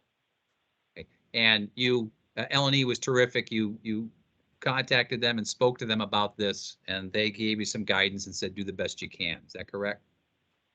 That's correct. Right. And do you stand ready to, if we get more hospital budget data, more precise data, to update the estimates? Yes, we would be happy to make any adjustments needed to alter this to be better reflective of the true proposals, assuming we get that information. Thank you.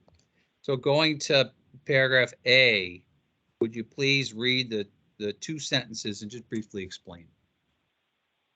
Yes, so the average rate increase is 16.63 under the proposed hospital budgets on the GMCB website. This is a 3.4% increase over the 12.76 average increase that MVP previously proposed.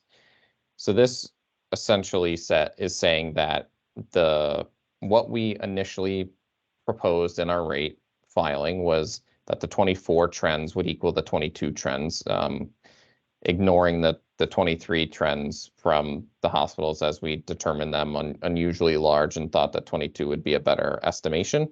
Of course, knowing that this true up process would happen. And it turns out that the proposed budgets by the hospitals are a little higher than 2022. So that is resulting in an additional 3.4% increase to the proposed rates to align. Thank you. And then would you read the first two sentences of 1B and explain? Sure.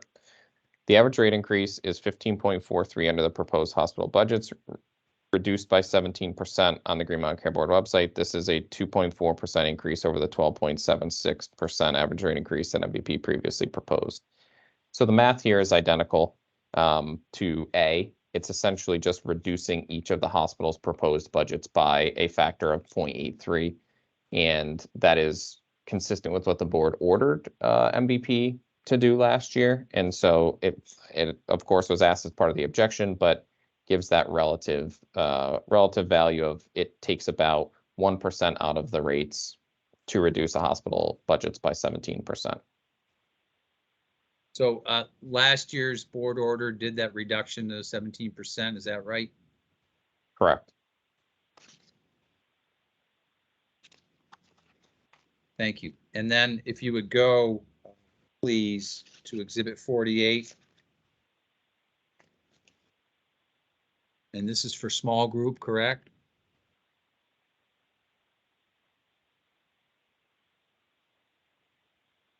That's correct. And this letter is identical to the other letter with the exception of sections A and B, which gives specific numbers for small group, correct? Correct. So can you read the first two sentences of A and explain? Sure. The average rate increase is 16.13 under the proposed hospital budgets on the Green Mountain Care Board website. This is a 3.2% increase over the 12.5 average rate increase that MVP previously proposed.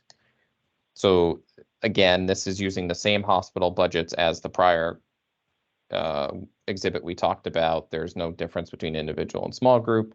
The reason that the number varies slightly is a difference in utilization patterns by facility between the two markets that, based on the increases that each particular facility asks for, will result in a slightly different outcome. And B, please. And B, the average rate increase is 15.01% under the proposed hospital budgets, reduced by 17% on the Green Mountain Care Board website. This is a 2.2% increase over the 12.5% average rate increase that MVP had previously proposed. So again, this is same math, just reducing those hospital budgets by 17% and passing it through and seeing what impact that has on the rates. Very good, thank you. Now I want to talk about administrative costs. Would you please go to Exhibit 21 again, which is the L&E actuarial memorandum for the individual rate, and go to page 14.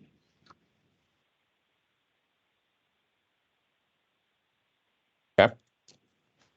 You'll see down at the very bottom, there's a paragraph number 10, change in administrative cost. Do you see that? I do. Would you read those first two sentences there, please? Sure. MVP is projecting 2024 general administrative costs to be 5.9% of premium, which is a decrease relative to the 2023 assumption of 6.4% of premium. The overall rate impact is a decrease of 0.6%. And you agree with that? I do.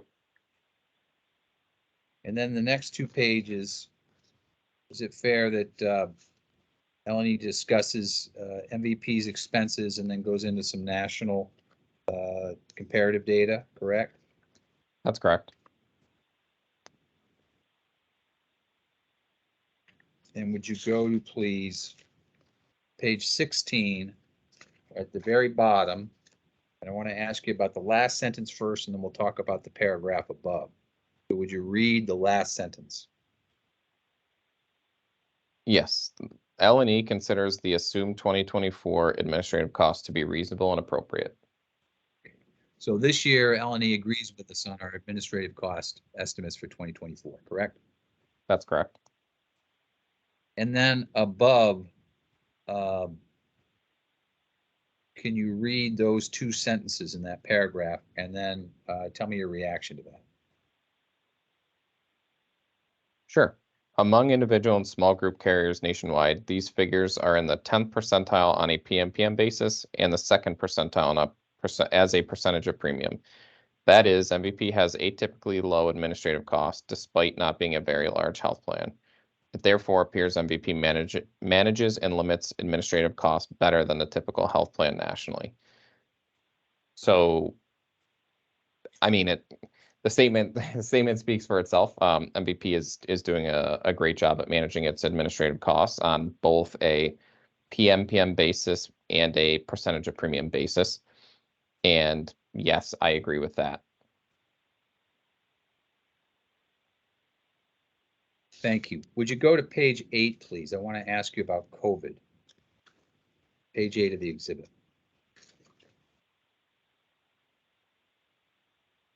All right.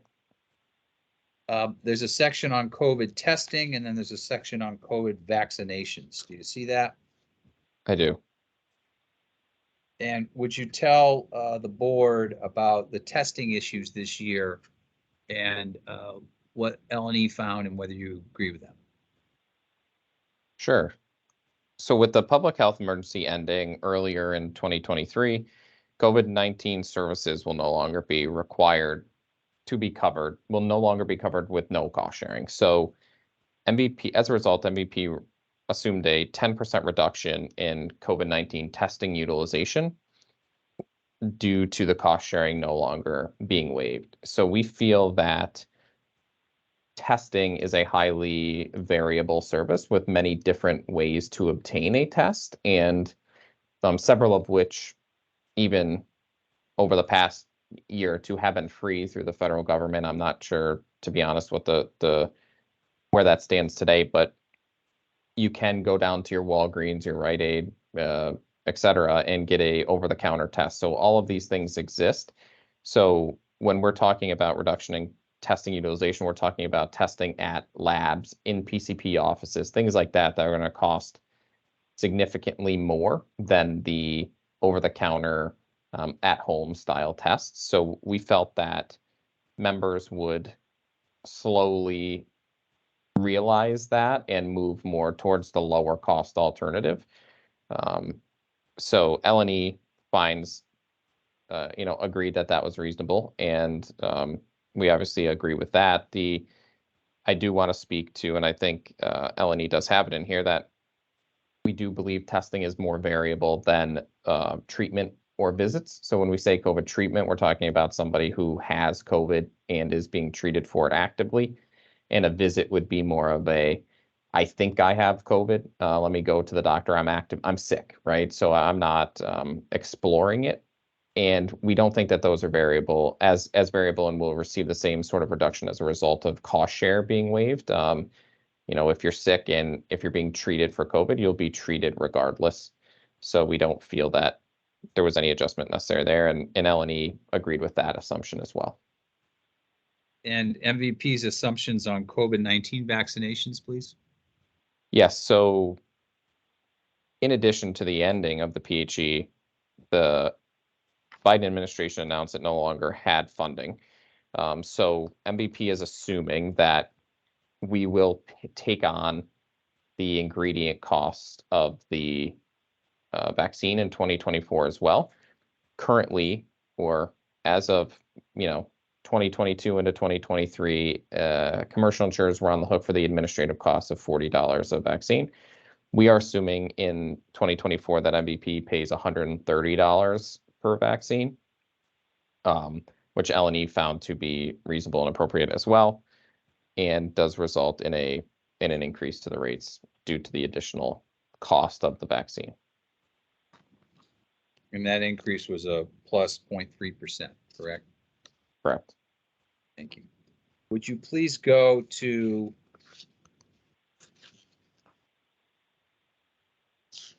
page 19 again in this exhibit?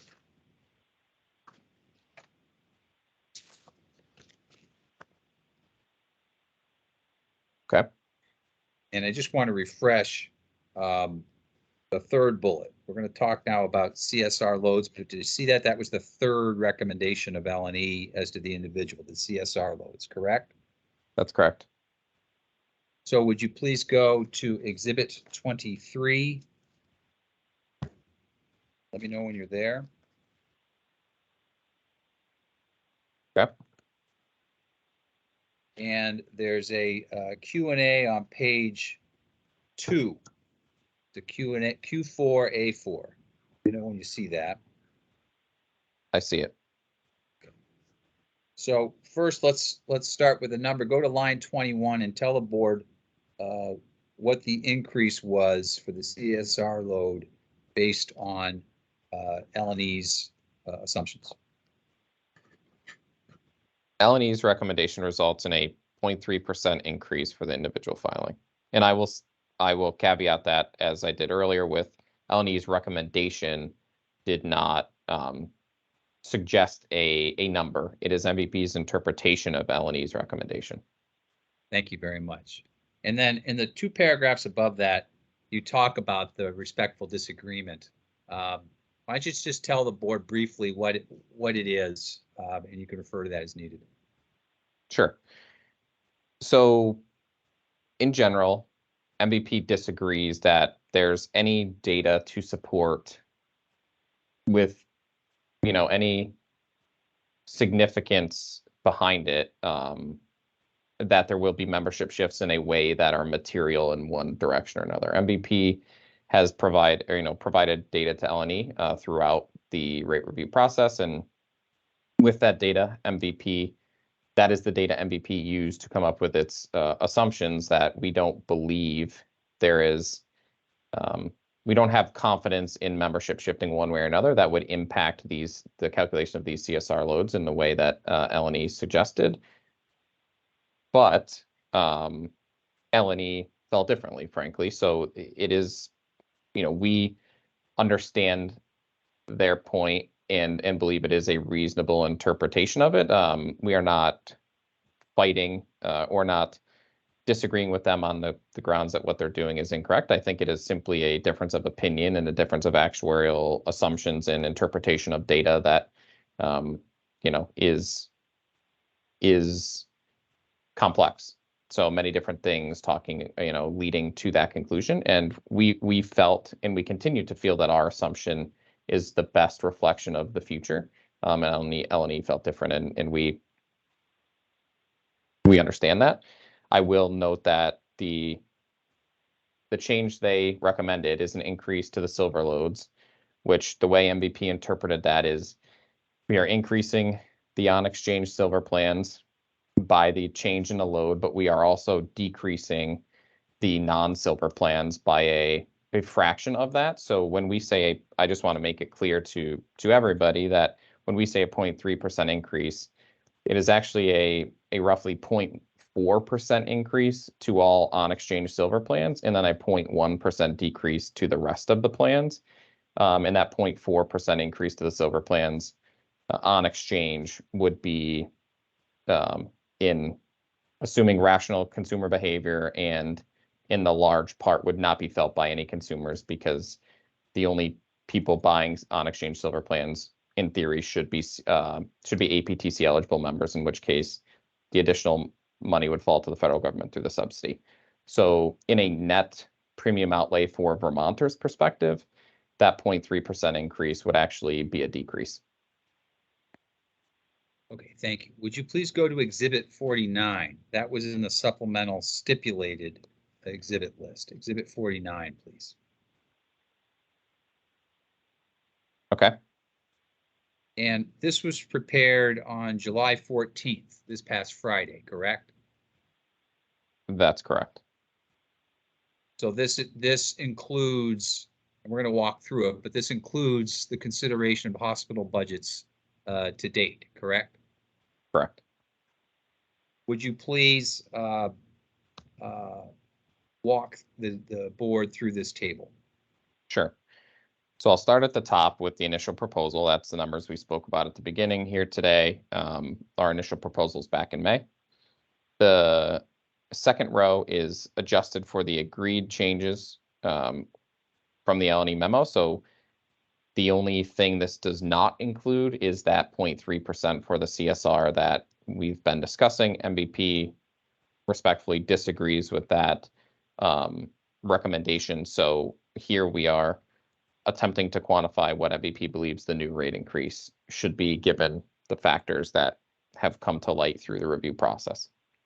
So the second line is that figure adjusted for the L&E memo, or adjusted for the agreed changes. The third line is, or the third row is the second row with the updated hospital budgets, the full impact of the hospital budgets. So the budgets as they are proposed, as we understand they are proposed. That's cumulative, correct? That is cumulative, yes.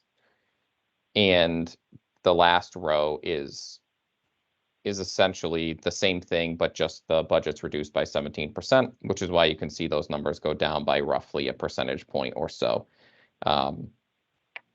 And ultimately, where we're landing is, if the board ordered what it ordered last year in terms of a 17% reduction to hospital budgets, we would be asking today for a 13.81% increase in individual and a 14.29% increase in small group. Thank you. But if the hospital budgets as proposed aren't changed, they aren't reduced by the 17%, then we'd be seeking the 14.98% and the 15.39%, at least at this point, correct? That's correct.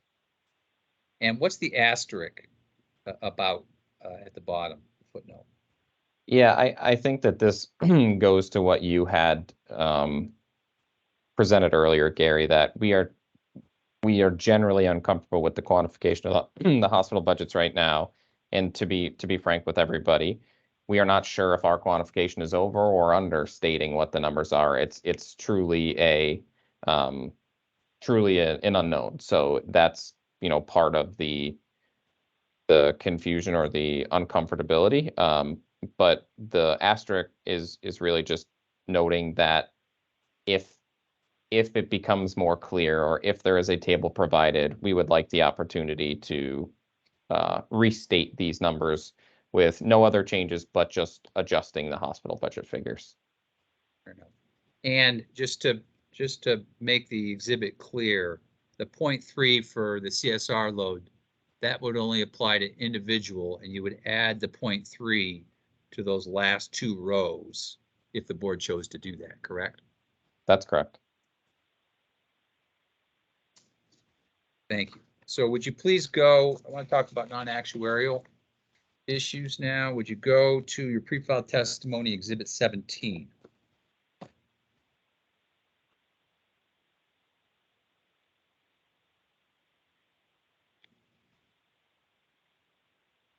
Let me know when you're there. All right, I am there. Then go to page 6, and there's a Q&A 19. Okay. And you'll see there's a list of items in response to the question, what steps has MVP taken to lower costs and establish its proposed rates, promote affordability, access to care, and quality of care for Vermonters? Do you see that question in the list of items responding to that question? I do.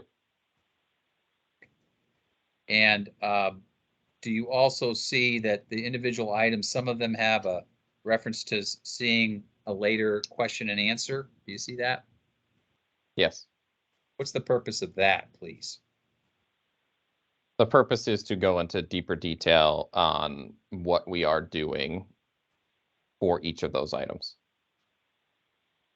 And so with these items listed in your pre-filed in the greater detail, as well as your testimony today and all the other filings, evidence, some of the steps MVP has taken to lower costs, promote quality of care and access, and evidence that the rates proposed are affordable to Vermonters? Correct.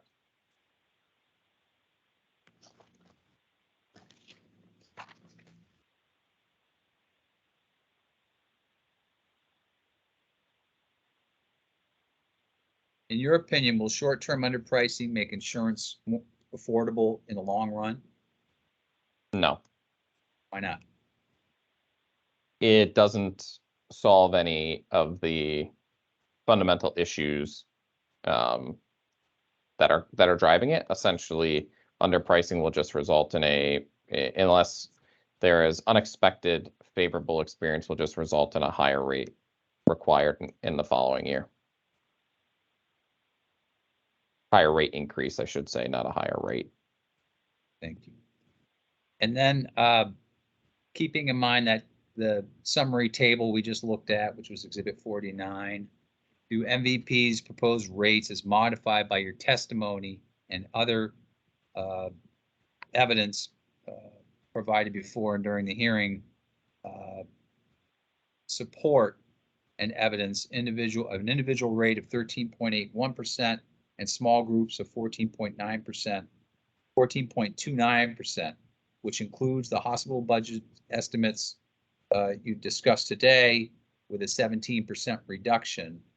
Is all of that actuarially sound and reasonable? It is my belief that it is, yes. And so if you add the additional layer of the 0.3% CSR load for individual, is the same true that that would be actuarially sound and reasonable? Yes.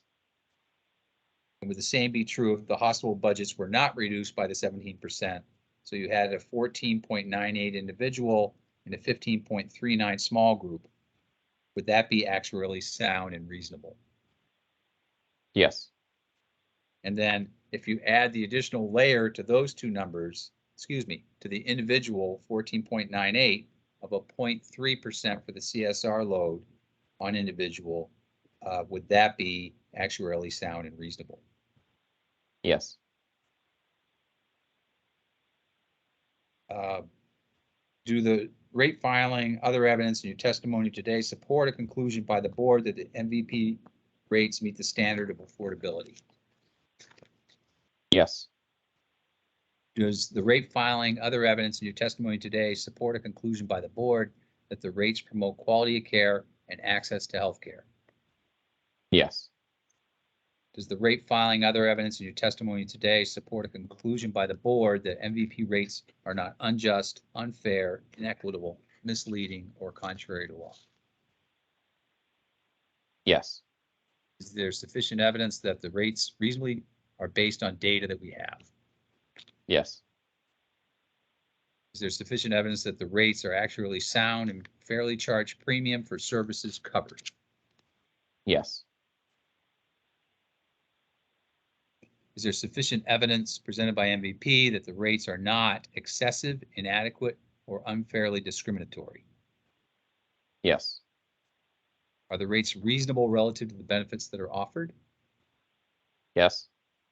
Do they provide for payment of claims, administrative expenses, taxes, and regulatory fees, and have reasonable contingency or profit margins? Yes. So they are adequate to cover the benefits offered? Yes. Do the rates exceed the rate needed to provide for payment of claims, administrative expenses, taxes, regulatory fees, and reasonable contingency and profit margins. No. So they're not excessive. Correct. Do the rates result in premium differences among insureds within similar risk categories, which are not permissible under applicable law and do not reasonably correspond to differences in expected costs? No. You were worried about a double negative there, weren't you? I was. Would you agree with me that the statutory criteria we just went through are interrelated, not siloed? Yes. Yes. Any adjustments to a rate increase for whatever reason all feed into the final number. Yes. And it's important that that final number is actuarially sound and reasonable. Yes. In this case, 13.81 for individual and 14.29 for small group. Yes. Or if there's a 17% reduction based on the hospital budgets, it'd be 14.98 and 15.39, correct? Correct. Or if you add another 0.3% for the CSR load on individual, for either of those circumstances, all that would be actuarially sound and reasonable, correct? That's correct. And your opinion, and in your opinion, do the proposed rates and the evidence provided, are they sufficient for the board to conclude that MVP has met all the statutory criteria? Yes. If the board cuts the final number on non-actuarial grounds, is there a risk that the rate would no longer be adequate? Yes. And as to MVP's losses over the past 3 years, are continued losses in the Vermont small group and individual products sustainable? No. Do regional not-for-profit plans need to remain profitable in order to serve the communities they live in? Yes. Thank you very much. I may have redirect, but that's all the questions I have at this time. Okay, I think we should take a break. Maybe a little bit longer break. My dogs need to go out. So why don't we come back here at 10 after 10, and we'll proceed with Cross from the healthcare advocate. Thank you. Thank you, Ms. Barber.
Mike, can I have just, 2 more minutes, 10, 11, if that's okay?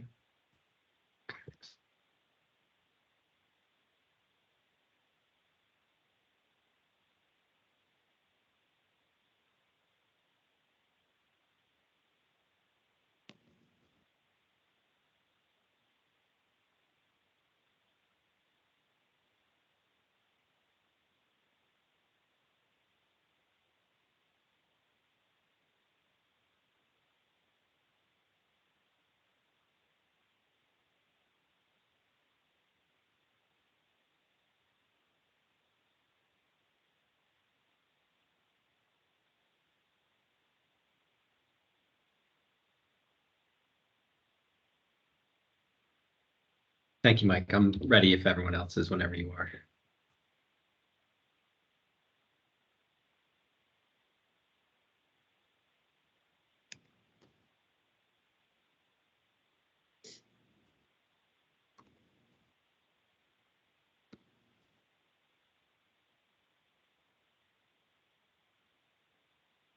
Okay,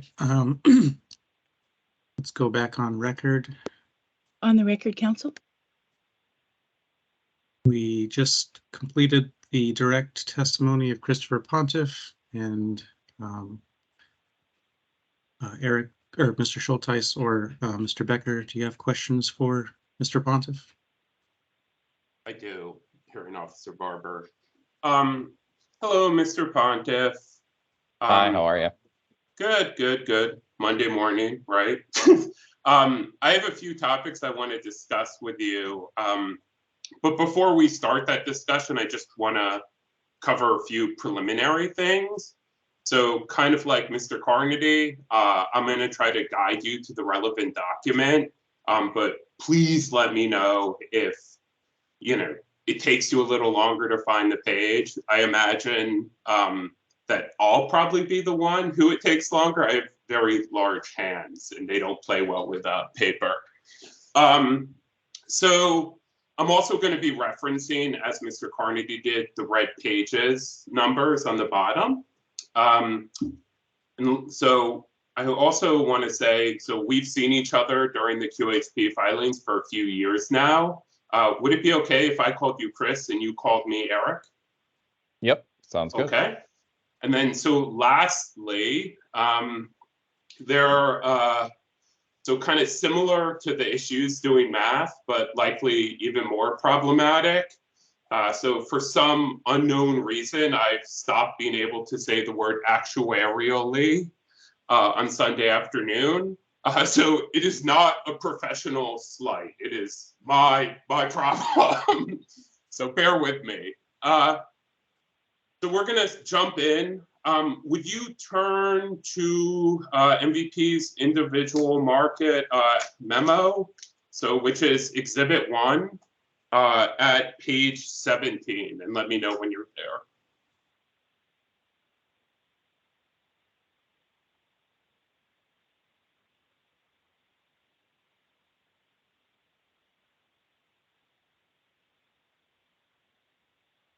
Page 17, you said? Yeah, the very second to last page. Okay, yep. So at the bottom there, second full paragraph to the end, you provide an actuarial certification where you state that to your best of your knowledge and belief that the filing complies with Vermont laws and regulations, correct? Correct. Yep. And that certification was made in the individual market. Small group is exactly the same, correct? Yes, I believe so. So what is Vermont law regarding commercial rates like these? When my answer to that would be in relation to the statute that we're here to talk about today, that we believe it's in accordance with that. And I mean, that is the extent, I'll say, of my Vermont law knowledge, is basically, the points that Gary had called out in terms of what what the statute and what this rate review process calls for.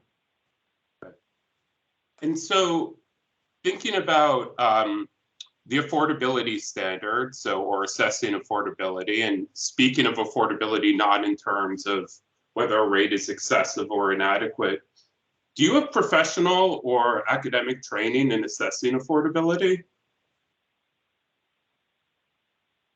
No, I would say that I would not be somebody who would be called upon to provide an opinion or a standard on what the definition of affordability is. We can make our own assumptions and make our own decisions on what we feel affordability is and guide it to that. But in terms of a technical understanding of affordability, I think that wouldn't be my area of expertise. Okay, thank you. And so do you have academic or professional training in assessing how cost impacts access? So not network adequacy, but cost impacts access? I would argue professionally, yes. Academically, no. And so let's turn to your expert witness disclosure, which is Exhibit 6, page 2, and let me know when you get there. Okay. So I am looking at that, and there's a bunch of actuarial positions listed. Would you point me to where on the resume you have professional experience that speaks to how cost impacts access? Yeah, I would make the argument that that is within the scope of a a pricing actuary and somebody working in the pricing trend analytics space within a healthcare company. So looking at claims data, and then the empirical claims data, and then projecting out how consumers will behave, is that correct? That's a component of it, but there are other things at play, working, again, in conjunction with other departments in a collaborative manner, where we do surveys on biggest drawbacks of the care continuum, or the biggest unmet needs to a member, things of those nature, that we get that data and we try to tie that together with what we're seeing in the claims data to make those assertions as to how that does impact access. Okay. So would you turn to your pre-filed testimony, which is Exhibit 23, at page 2.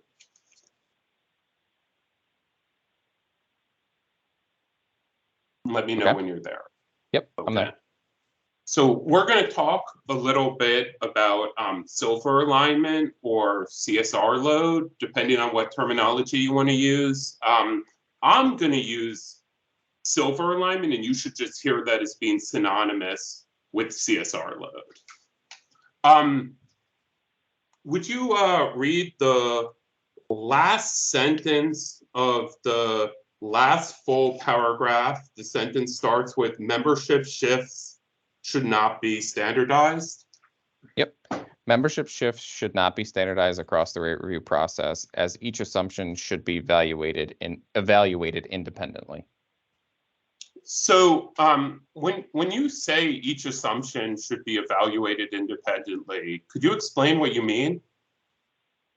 Yeah, and this may be poor wording choice. I think what is meant here is each carrier's assumption or each filing's assumption, in the sense that we do not believe that in a blanket statement, we think, I'm going to make up a number, we think 1,000 members are going to buy from silver to gold, or there's going to be 1,000 members move from Medicaid to silver. We don't think that should be standardized, because there are different things at play with the different carriers that might shift behavior differently. And also, take that out of the equation, each carrier is presumably, I'll speak for us, but presumably each carrier is using their own data to make their projections and make their assumptions, of which may be very different. I don't have access to our competitors' data, of course. So last question on this topic, and it's a bit of a mouthful, so bear with me. So if the amount of premium tax credit or advanced premium tax credit, so premium subsidies, in the individual market depends on the price of all silver plans sold on the marketplace. So like every carrier who participates in the market. How can premium tax credits be maximized if we only look at one carrier's assumptions in isolation? That is a valid question. I guess I would argue that it is not, each rate filing and each rate hearing is an independent process of which the evidence should be gathered independently and decided on independently. And if the outcome of that is what you're stating, then that is good. And I believe the guidance that was provided by the board on the silver CSR plans was intended to do such a thing.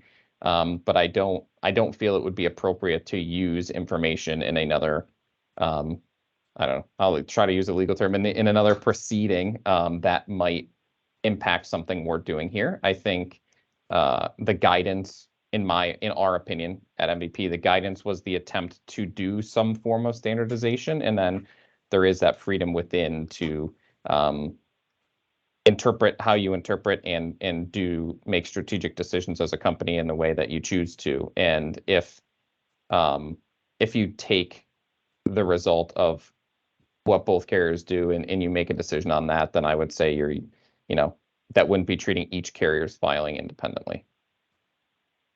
So I want to ask you, or I want to try to summarize that a bit. So I think I heard you say that there was a fair amount of ambiguity in the guidance about how to implement this. Is that fair?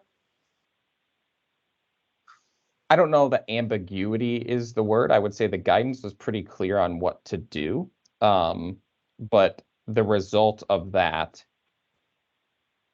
can lead to other things, which are assumptive, right? So what the guidance says to do, I believe, is clear. Then what results of that guidance, I believe, is where the assumptions come in. Okay. So we're going to switch topics and talk a bit about the restart of Medicaid redeterminations. So would you turn to Exhibit 16 Exhibit 1 at page 16.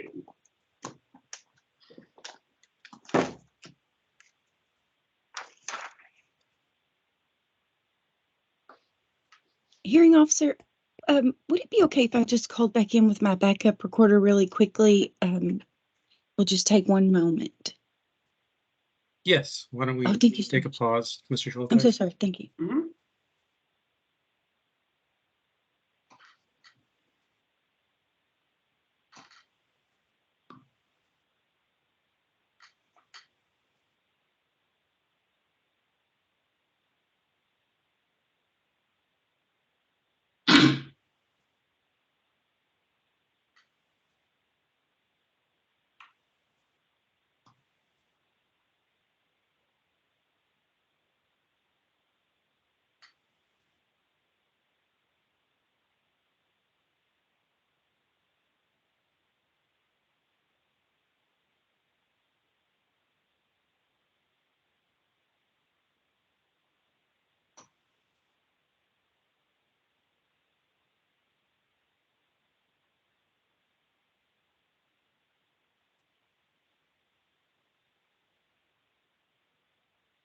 Thank you so much for that grace, everyone. Thank you, hearing officer.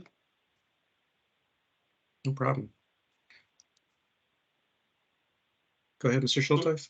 Sure. So Chris, I just want to direct your attention. It's where it's referenced, the Medicaid redeterminations is the last full paragraph that starts with MVP is aware. Do you see that? Yep. Yes. Okay. So MVP assumes no membership shift or morbidity change due to the restart of Medicaid redeterminations. Is that correct? That's correct. Okay, thank you. And Lewis and Ellis says that there will be a membership shift due to Medicaid redetermination starting up again, right? That is correct. Okay. So switching topics again, let's talk about premium and cost sharing subsidies. Could you turn to Exhibit 17 at page 14? So that's your pre-filed testimony. And let me know when you're there.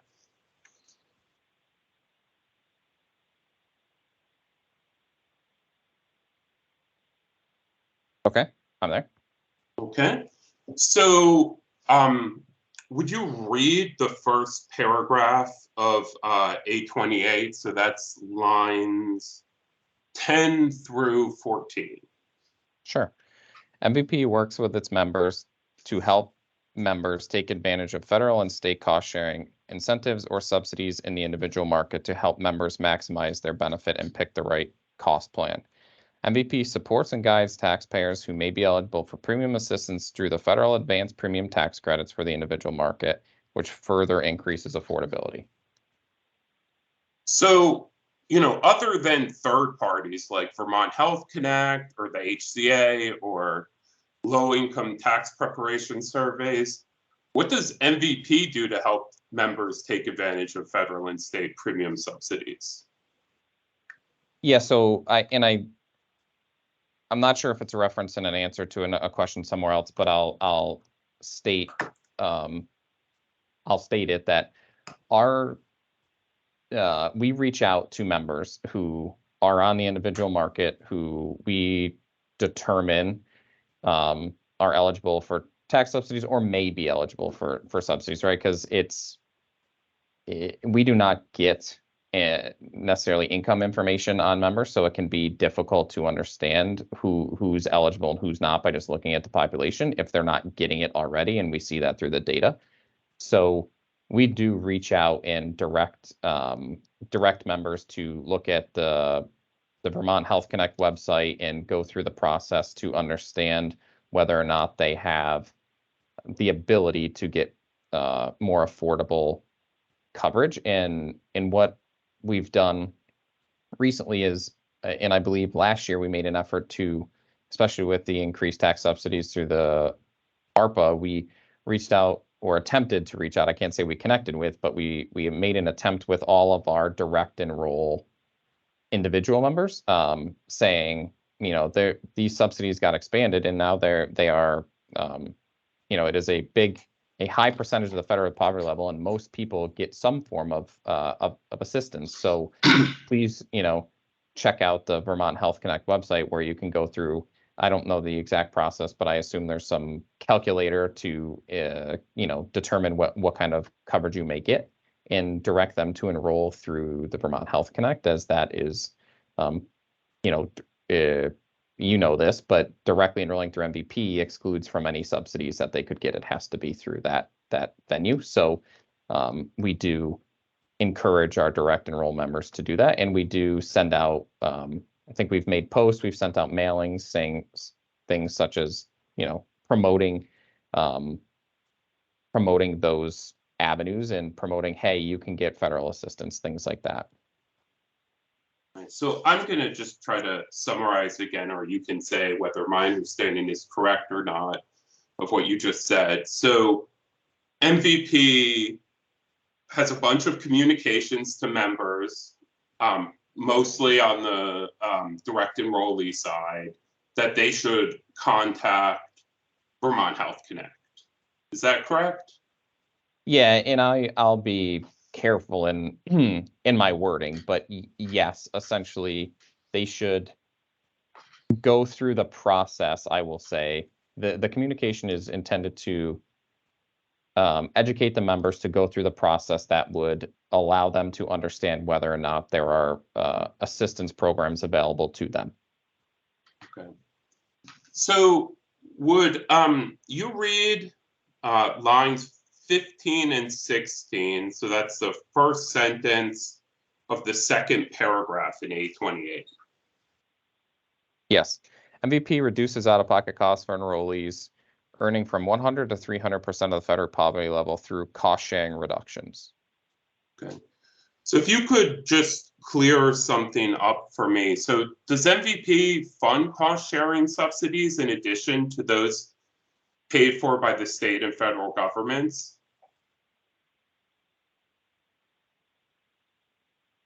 No. Okay. So MVP reduces, that should be the state and federal government reduces, correct? So I think this is intended to suggest that MVP, and I will concede it could be worded better, MVP offers plans that reduce out-of-pocket costs. So the federal government's program reduces, you're correct. MVP offers those plans, whether we're required to or not is something, but it's more intended to say that MVP offers plans that reduce your out-of-pocket costs, not that MVP specifically is doing that reduction. And so looking up at the wording of Q28, it says MVP increase affordability by helping. So if we were talking about premium subsidies, aside from the communications you have with members, it's the federal and state government that increases affordability. Is that correct? Their programs, yes. Okay. So would you, in that same exhibit, would you turn to page 16 and we're gonna look at Q30 and Q31. Okay. Okay. So you testified that the large majority of individual policyholders will not bear the burden of premium increases in 2025 due to ARPA subsidies and ARPA-like subsidy extensions, correct?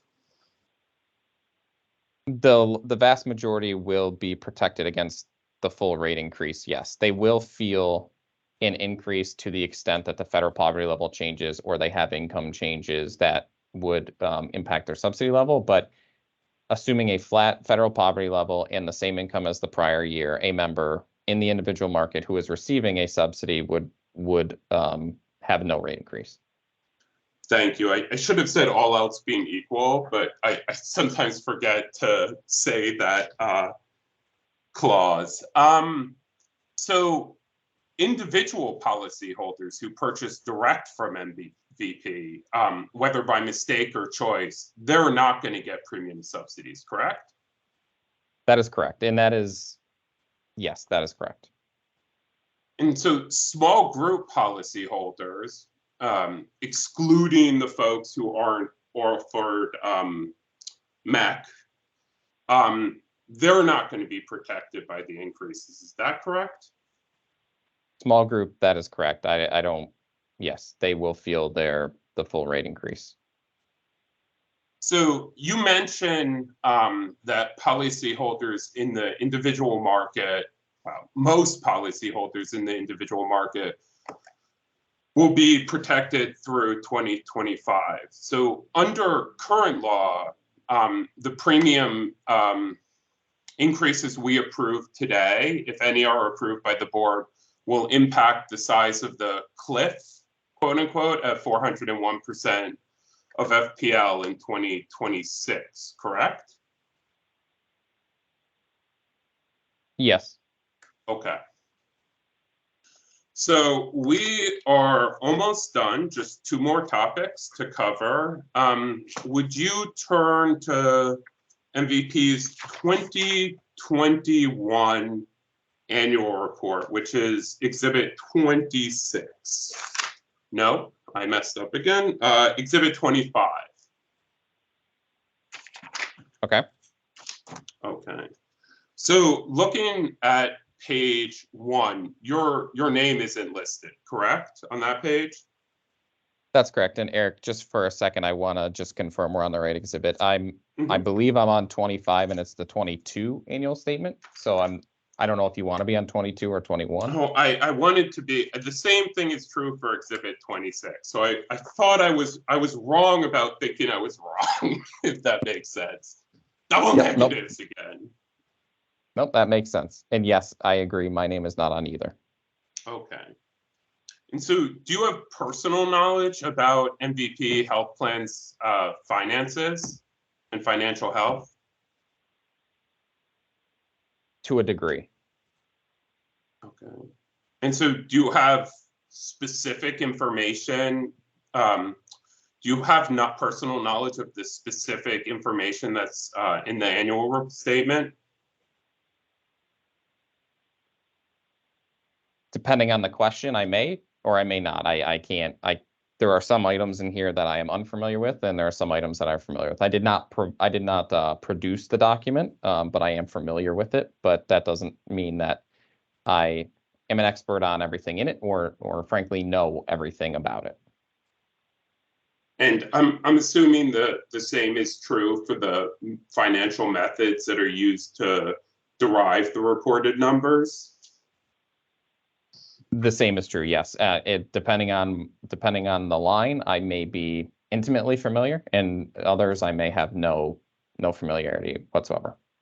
Okay. And so just out of curiosity, who at MVP would have a working knowledge of or full knowledge of the annual statement? Our accounting team. Your accounting team. And they're not here today, correct? That's correct. Okay. So we will nonetheless try to ask you some specific questions and see if you have personal knowledge. Would you look at page 2 of Exhibit 26? So line item 1101. Do you see that? I do. Okay. And so MVP Health Plan made a $41,597,951 investment in Hudson Health Plan, correct? I'm gonna just object just with a caution. I don't know if we're getting into confidential information that we should go into executive session.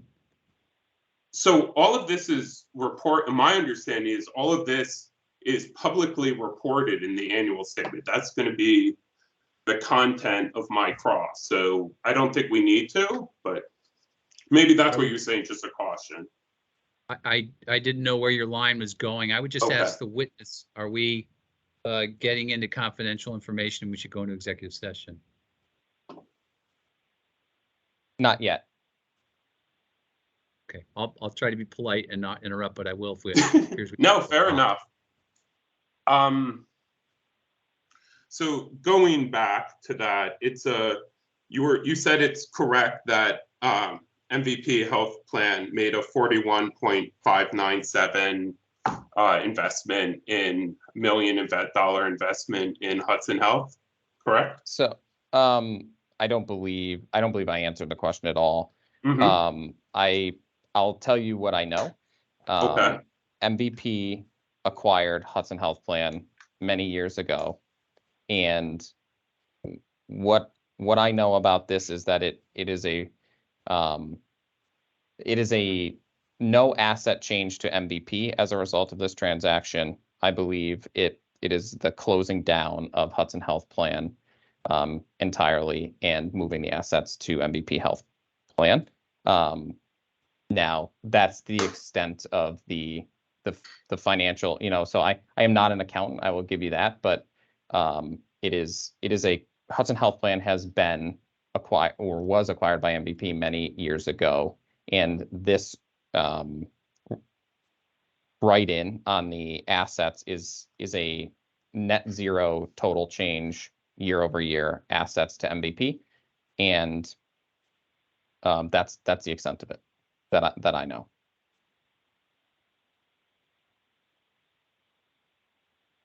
So I go ahead.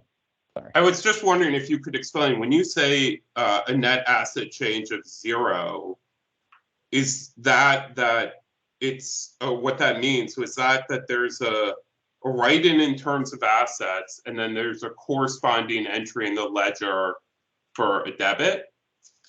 I'm going to just object on relevancy grounds.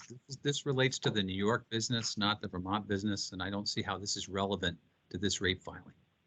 So I would just respond that RBC insolvency is determined at an entity level that has been discussed, and that this is asking questions about $41 million. So that's roughly 37 RBC points that have presumably disappeared from MVP's balance sheet. I honestly don't see how that's not relevant. So I would move to strike. That's not evidence what he just said. But the reality is this relates to the New York business. We've been having these hearings for many, many years, and this is not relevant to the Vermont proceedings. So I would object to this further line of questioning. The witness has already exhausted what he knows anyway. So again, the issue for relevance is whether it has any probative value. It's up to the trier of fact, in this case, the board, to decide. It is not up to the hearing officer or really any judge to strictly interpret relevance. And I think this clearly meets that standard. Hearing Officer Barber, can I ask a clarifying question? You may. Of the witness or of the parties? Of Mr. Carnady. Mr. Carnady, is Mr. Schulteis correct that the RBC is at an entity level? And if this were a $41 million loss, I don't know if it is or isn't, but that would impact RBC or no? To be fair, Chair, I would ask my witness to answer that question because I'm not 100% clear. The RBC information in our exhibits and L&E's analysis, I thought was Vermont specific, but I'm not sure of that. So I want to get your question answered. Chris? RBC is at the company level, so it would be MVP Health Plan. Thank you. Yeah, I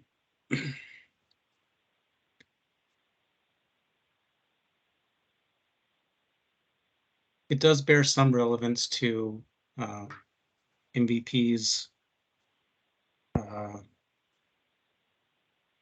finances, which is reflected in RBC and therefore I think is relevant to solvency. I don't want to turn these hearings into an audit of the annual statement. That's really a function for the New York Department of Insurance. But to the extent that this is a major loss kind of impacting, or I shouldn't quantify it, a $41 million impact here, I think it's sufficiently relevant, so you can proceed. Overruled. Sorry, objection on relevancy overruled. So would you turn to the absolute last page of 26? So that's page 47. Let me know when you're there.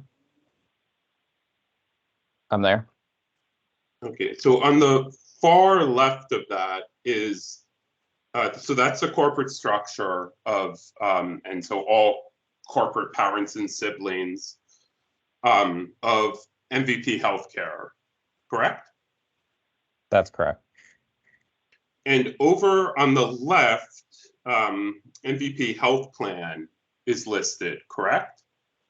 Correct. And that's the entity that these rights pertain to, correct?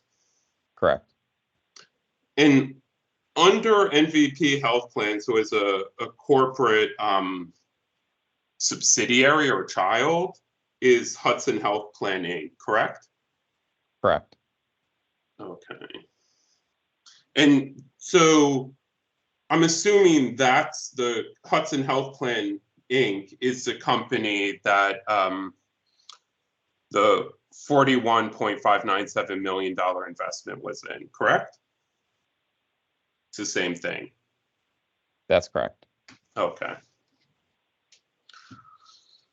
So let's turn to the 2022 annual statement, which is Exhibit 5.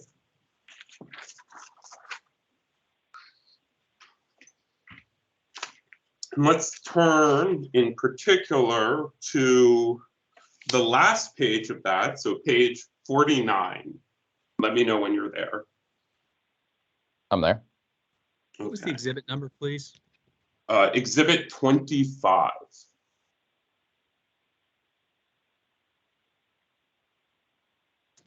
What was the page number again, Eric? Page number 49.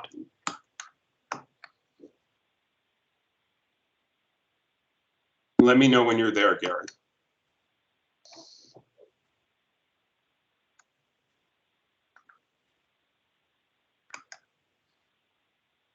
Thank you.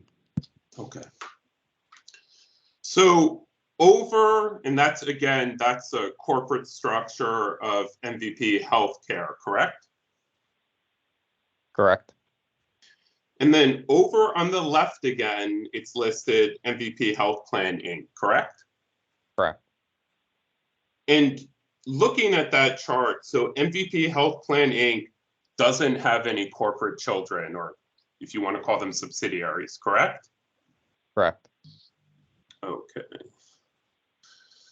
And so Hudson Health Plan isn't on this chart, correct? That's correct. And that's because you mentioned earlier that it was dissolved, correct? What I was, I think the witness can answer. I don't think that was the exact testimony, but go ahead. what I would say is, I'm not sure, yeah, I'm not sure dissolved is the word, that the Hudson Health Plan was closed down and its assets were transferred to MVP Health Plan. That is the extent of my knowledge. Okay. So would you just point me to the page in the 2022 annual statement? So that's exhibit 25, where the return on MVP's investment of $41.597 million in Hudson Health is reflected. I don't have the answer to that. That is out of my scope. Would that be the accounting team that has the answer, in your opinion, Mr. Bond, Chris?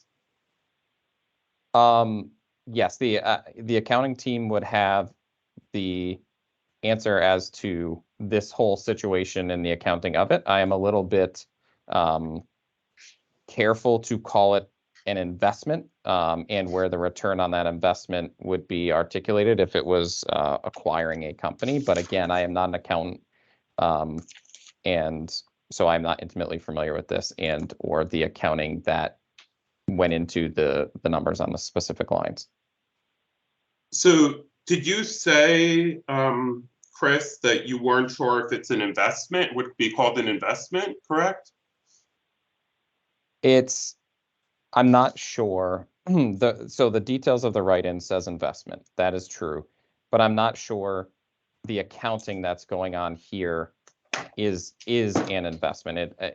I'm trying to say something else as opposed to a transferring of assets or something else like that, and not a direct, we paid $41 million for this, and what did we get out of it? Again, I'm not intimately familiar with how much Hudson Health Plan cost to acquire and any of the details surrounding it. So I really can't give you any information on that. So I just want to be clear, when you say it is called an investment in the 2021 annual statement, though, correct? I'm just going to object to this continued line of questioning. The witness has said he's exhausted his understanding and he's asking him to speculate. No, he questioned, I'm gonna overrule the objection. He's clarifying a statement trying to clarify a statement Mr. Pontiff made about whether it's termed an investment on the annual statement. I just objection overruled. do you want me to ask Sorry. that again, Mr. Pontiff? Yes, if you could repeat the question. Yep, please. So in Exhibit 26, which is the MVP 2021 annual statement, on page 2, item 1101, it reads investment in Hudson Health Plan, correct? Correct. And then it says, if you look across that line, that amounts to $41.597 million and some change. Correct. So switching topics for the last time, this is going to be the last question. Does Mr. Pontiff, Chris, does MVP negotiate rates with hospitals regulated by the GMCB? I would argue that, well, I wouldn't argue. I would just say anything we talk about here, and I don't know where you're going with it. I mean, that question I can answer. That's with a simple literally the question. Last question. I'm not going to look into the issue, Chris. So I think the issue is whether or not this should go into executive session or not. Yeah. His response. And I think the witness is feeling like it should. So I would ask that we go into executive session unless you want to withdraw the question. We can wait till the end or we can wait and I'll ask this question in executive session. I don't need to ask it now. So whenever that's convenient, Hearing Officer Barber. Yeah, I think the question calls for an answer that really should be saved for the executive session because we will save it for then. So do you have any other questions for? Fair. No, just to say thank you, Chris, and that's the end of my questions, with the exception of the one that I'm reserving for executive session. Hearing Officer Barber. Thank you. So we're going to move now to board questions. And we're going to start with Board Member Lunge. Thank you. Good morning, everyone. I just have a couple of questions. So the first question I had was related to hold on, let me find the exhibit. Sorry about that.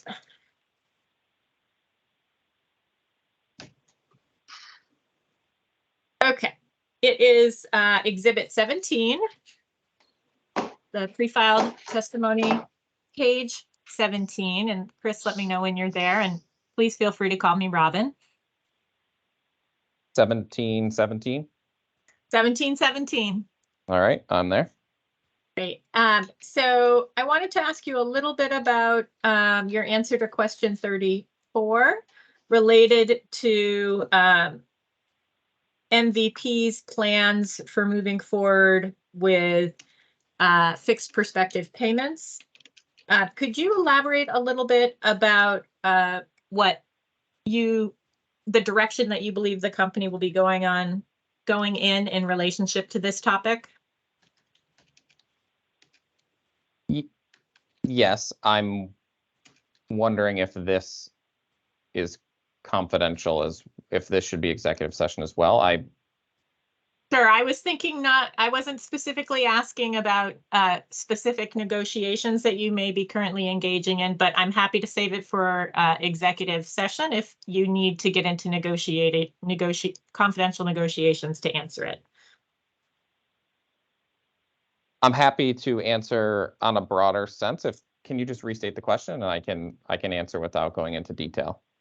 Sure. That confidential detail, I should say. Yeah, and I can follow up in executive session if I need more information.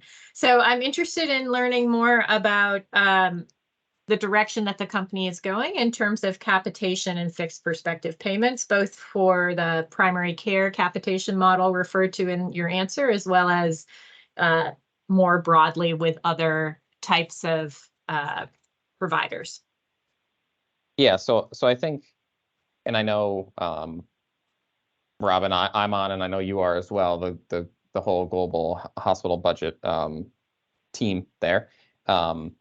And I think MVP, and I agree with this, is trying to distance ourselves or trying to think of a better way to do things than your traditional fee for service. So when that comes to like global hospital budgets, I mean, you could argue is a huge step in that direction, right? That's a far step, but some things that are less monumental, such as you noted a PCP capitation model that we we do have in some places in New York where it's very new. It's a very new model, especially in our commercial space, but we are hoping to continue to push that forward and rethink the way that care is paid for to align all the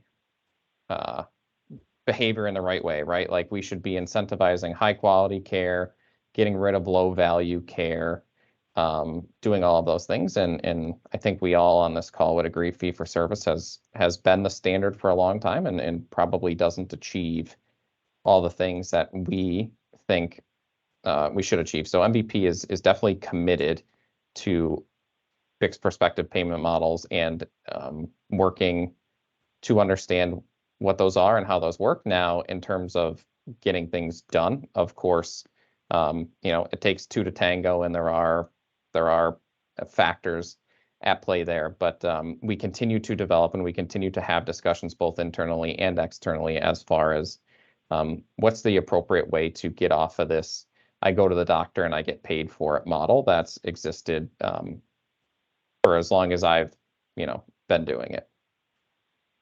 Thank you. And I may have some more specific questions I'll ask you, but I'll save them for executive session because I think they are details related to the specificity of the payment model, which I assume is proprietary. Yep. Okay, so let me direct your attention to Exhibit 12, page 2. Let me know when you've arrived. Okay.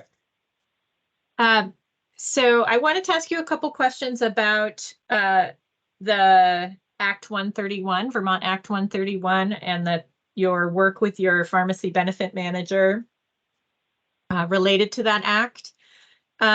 So it's your understanding that any adjustments related to this act would be included in your pharmacy trend request? Yes. So what I mean by that is if the PBM, so our pharmacy trend modeling is done with, through the PBM. And if the PBM, because the PBM has intimate knowledge that MVP otherwise wouldn't, drugs coming down the pipeline, cost changes, all those things that, is part of the value that a PBM can provide to especially a regional, smaller insurer.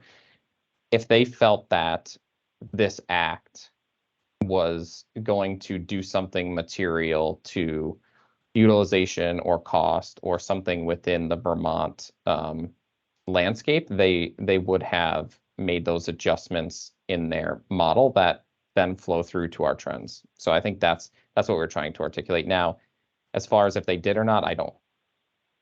That. Okay. Could you describe for me how the pharmacy rebates are accounted for in your filing? Are they an offset included in your trend, or is that a different line item? It's both, I guess. So there's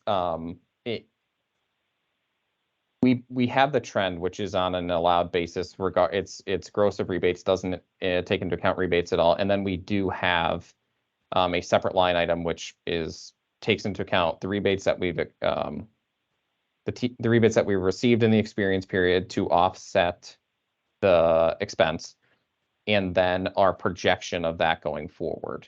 So we do project rebates into the offset the projection of claim expense. So there's kind of two trends you could calculate from our two pharmacy trends you could calculate. You could calculate a net of rebates and a gross of rebates trend, but it's not, if our filing says pharmacy trend is 8%, it is not in that number. Rebates are calculated separately. Okay, and can you remind me where in the filing that's contained? And if you need to take a minute to look and answer that question later after a break, you know, after lunch or something, that's fine. Yeah, if you just give me a minute, it would be in the in Exhibit 1. It's just a a matter of where in Exhibit 1. Yes, and I apologize. The attachments to Exhibit 1 are so small, I can't actually really read all of the numbers very easily. So I've been trying to look for it in the electronic version, but if you could direct my attention, that would be Yeah, helpful. so Exhibit 1, page 148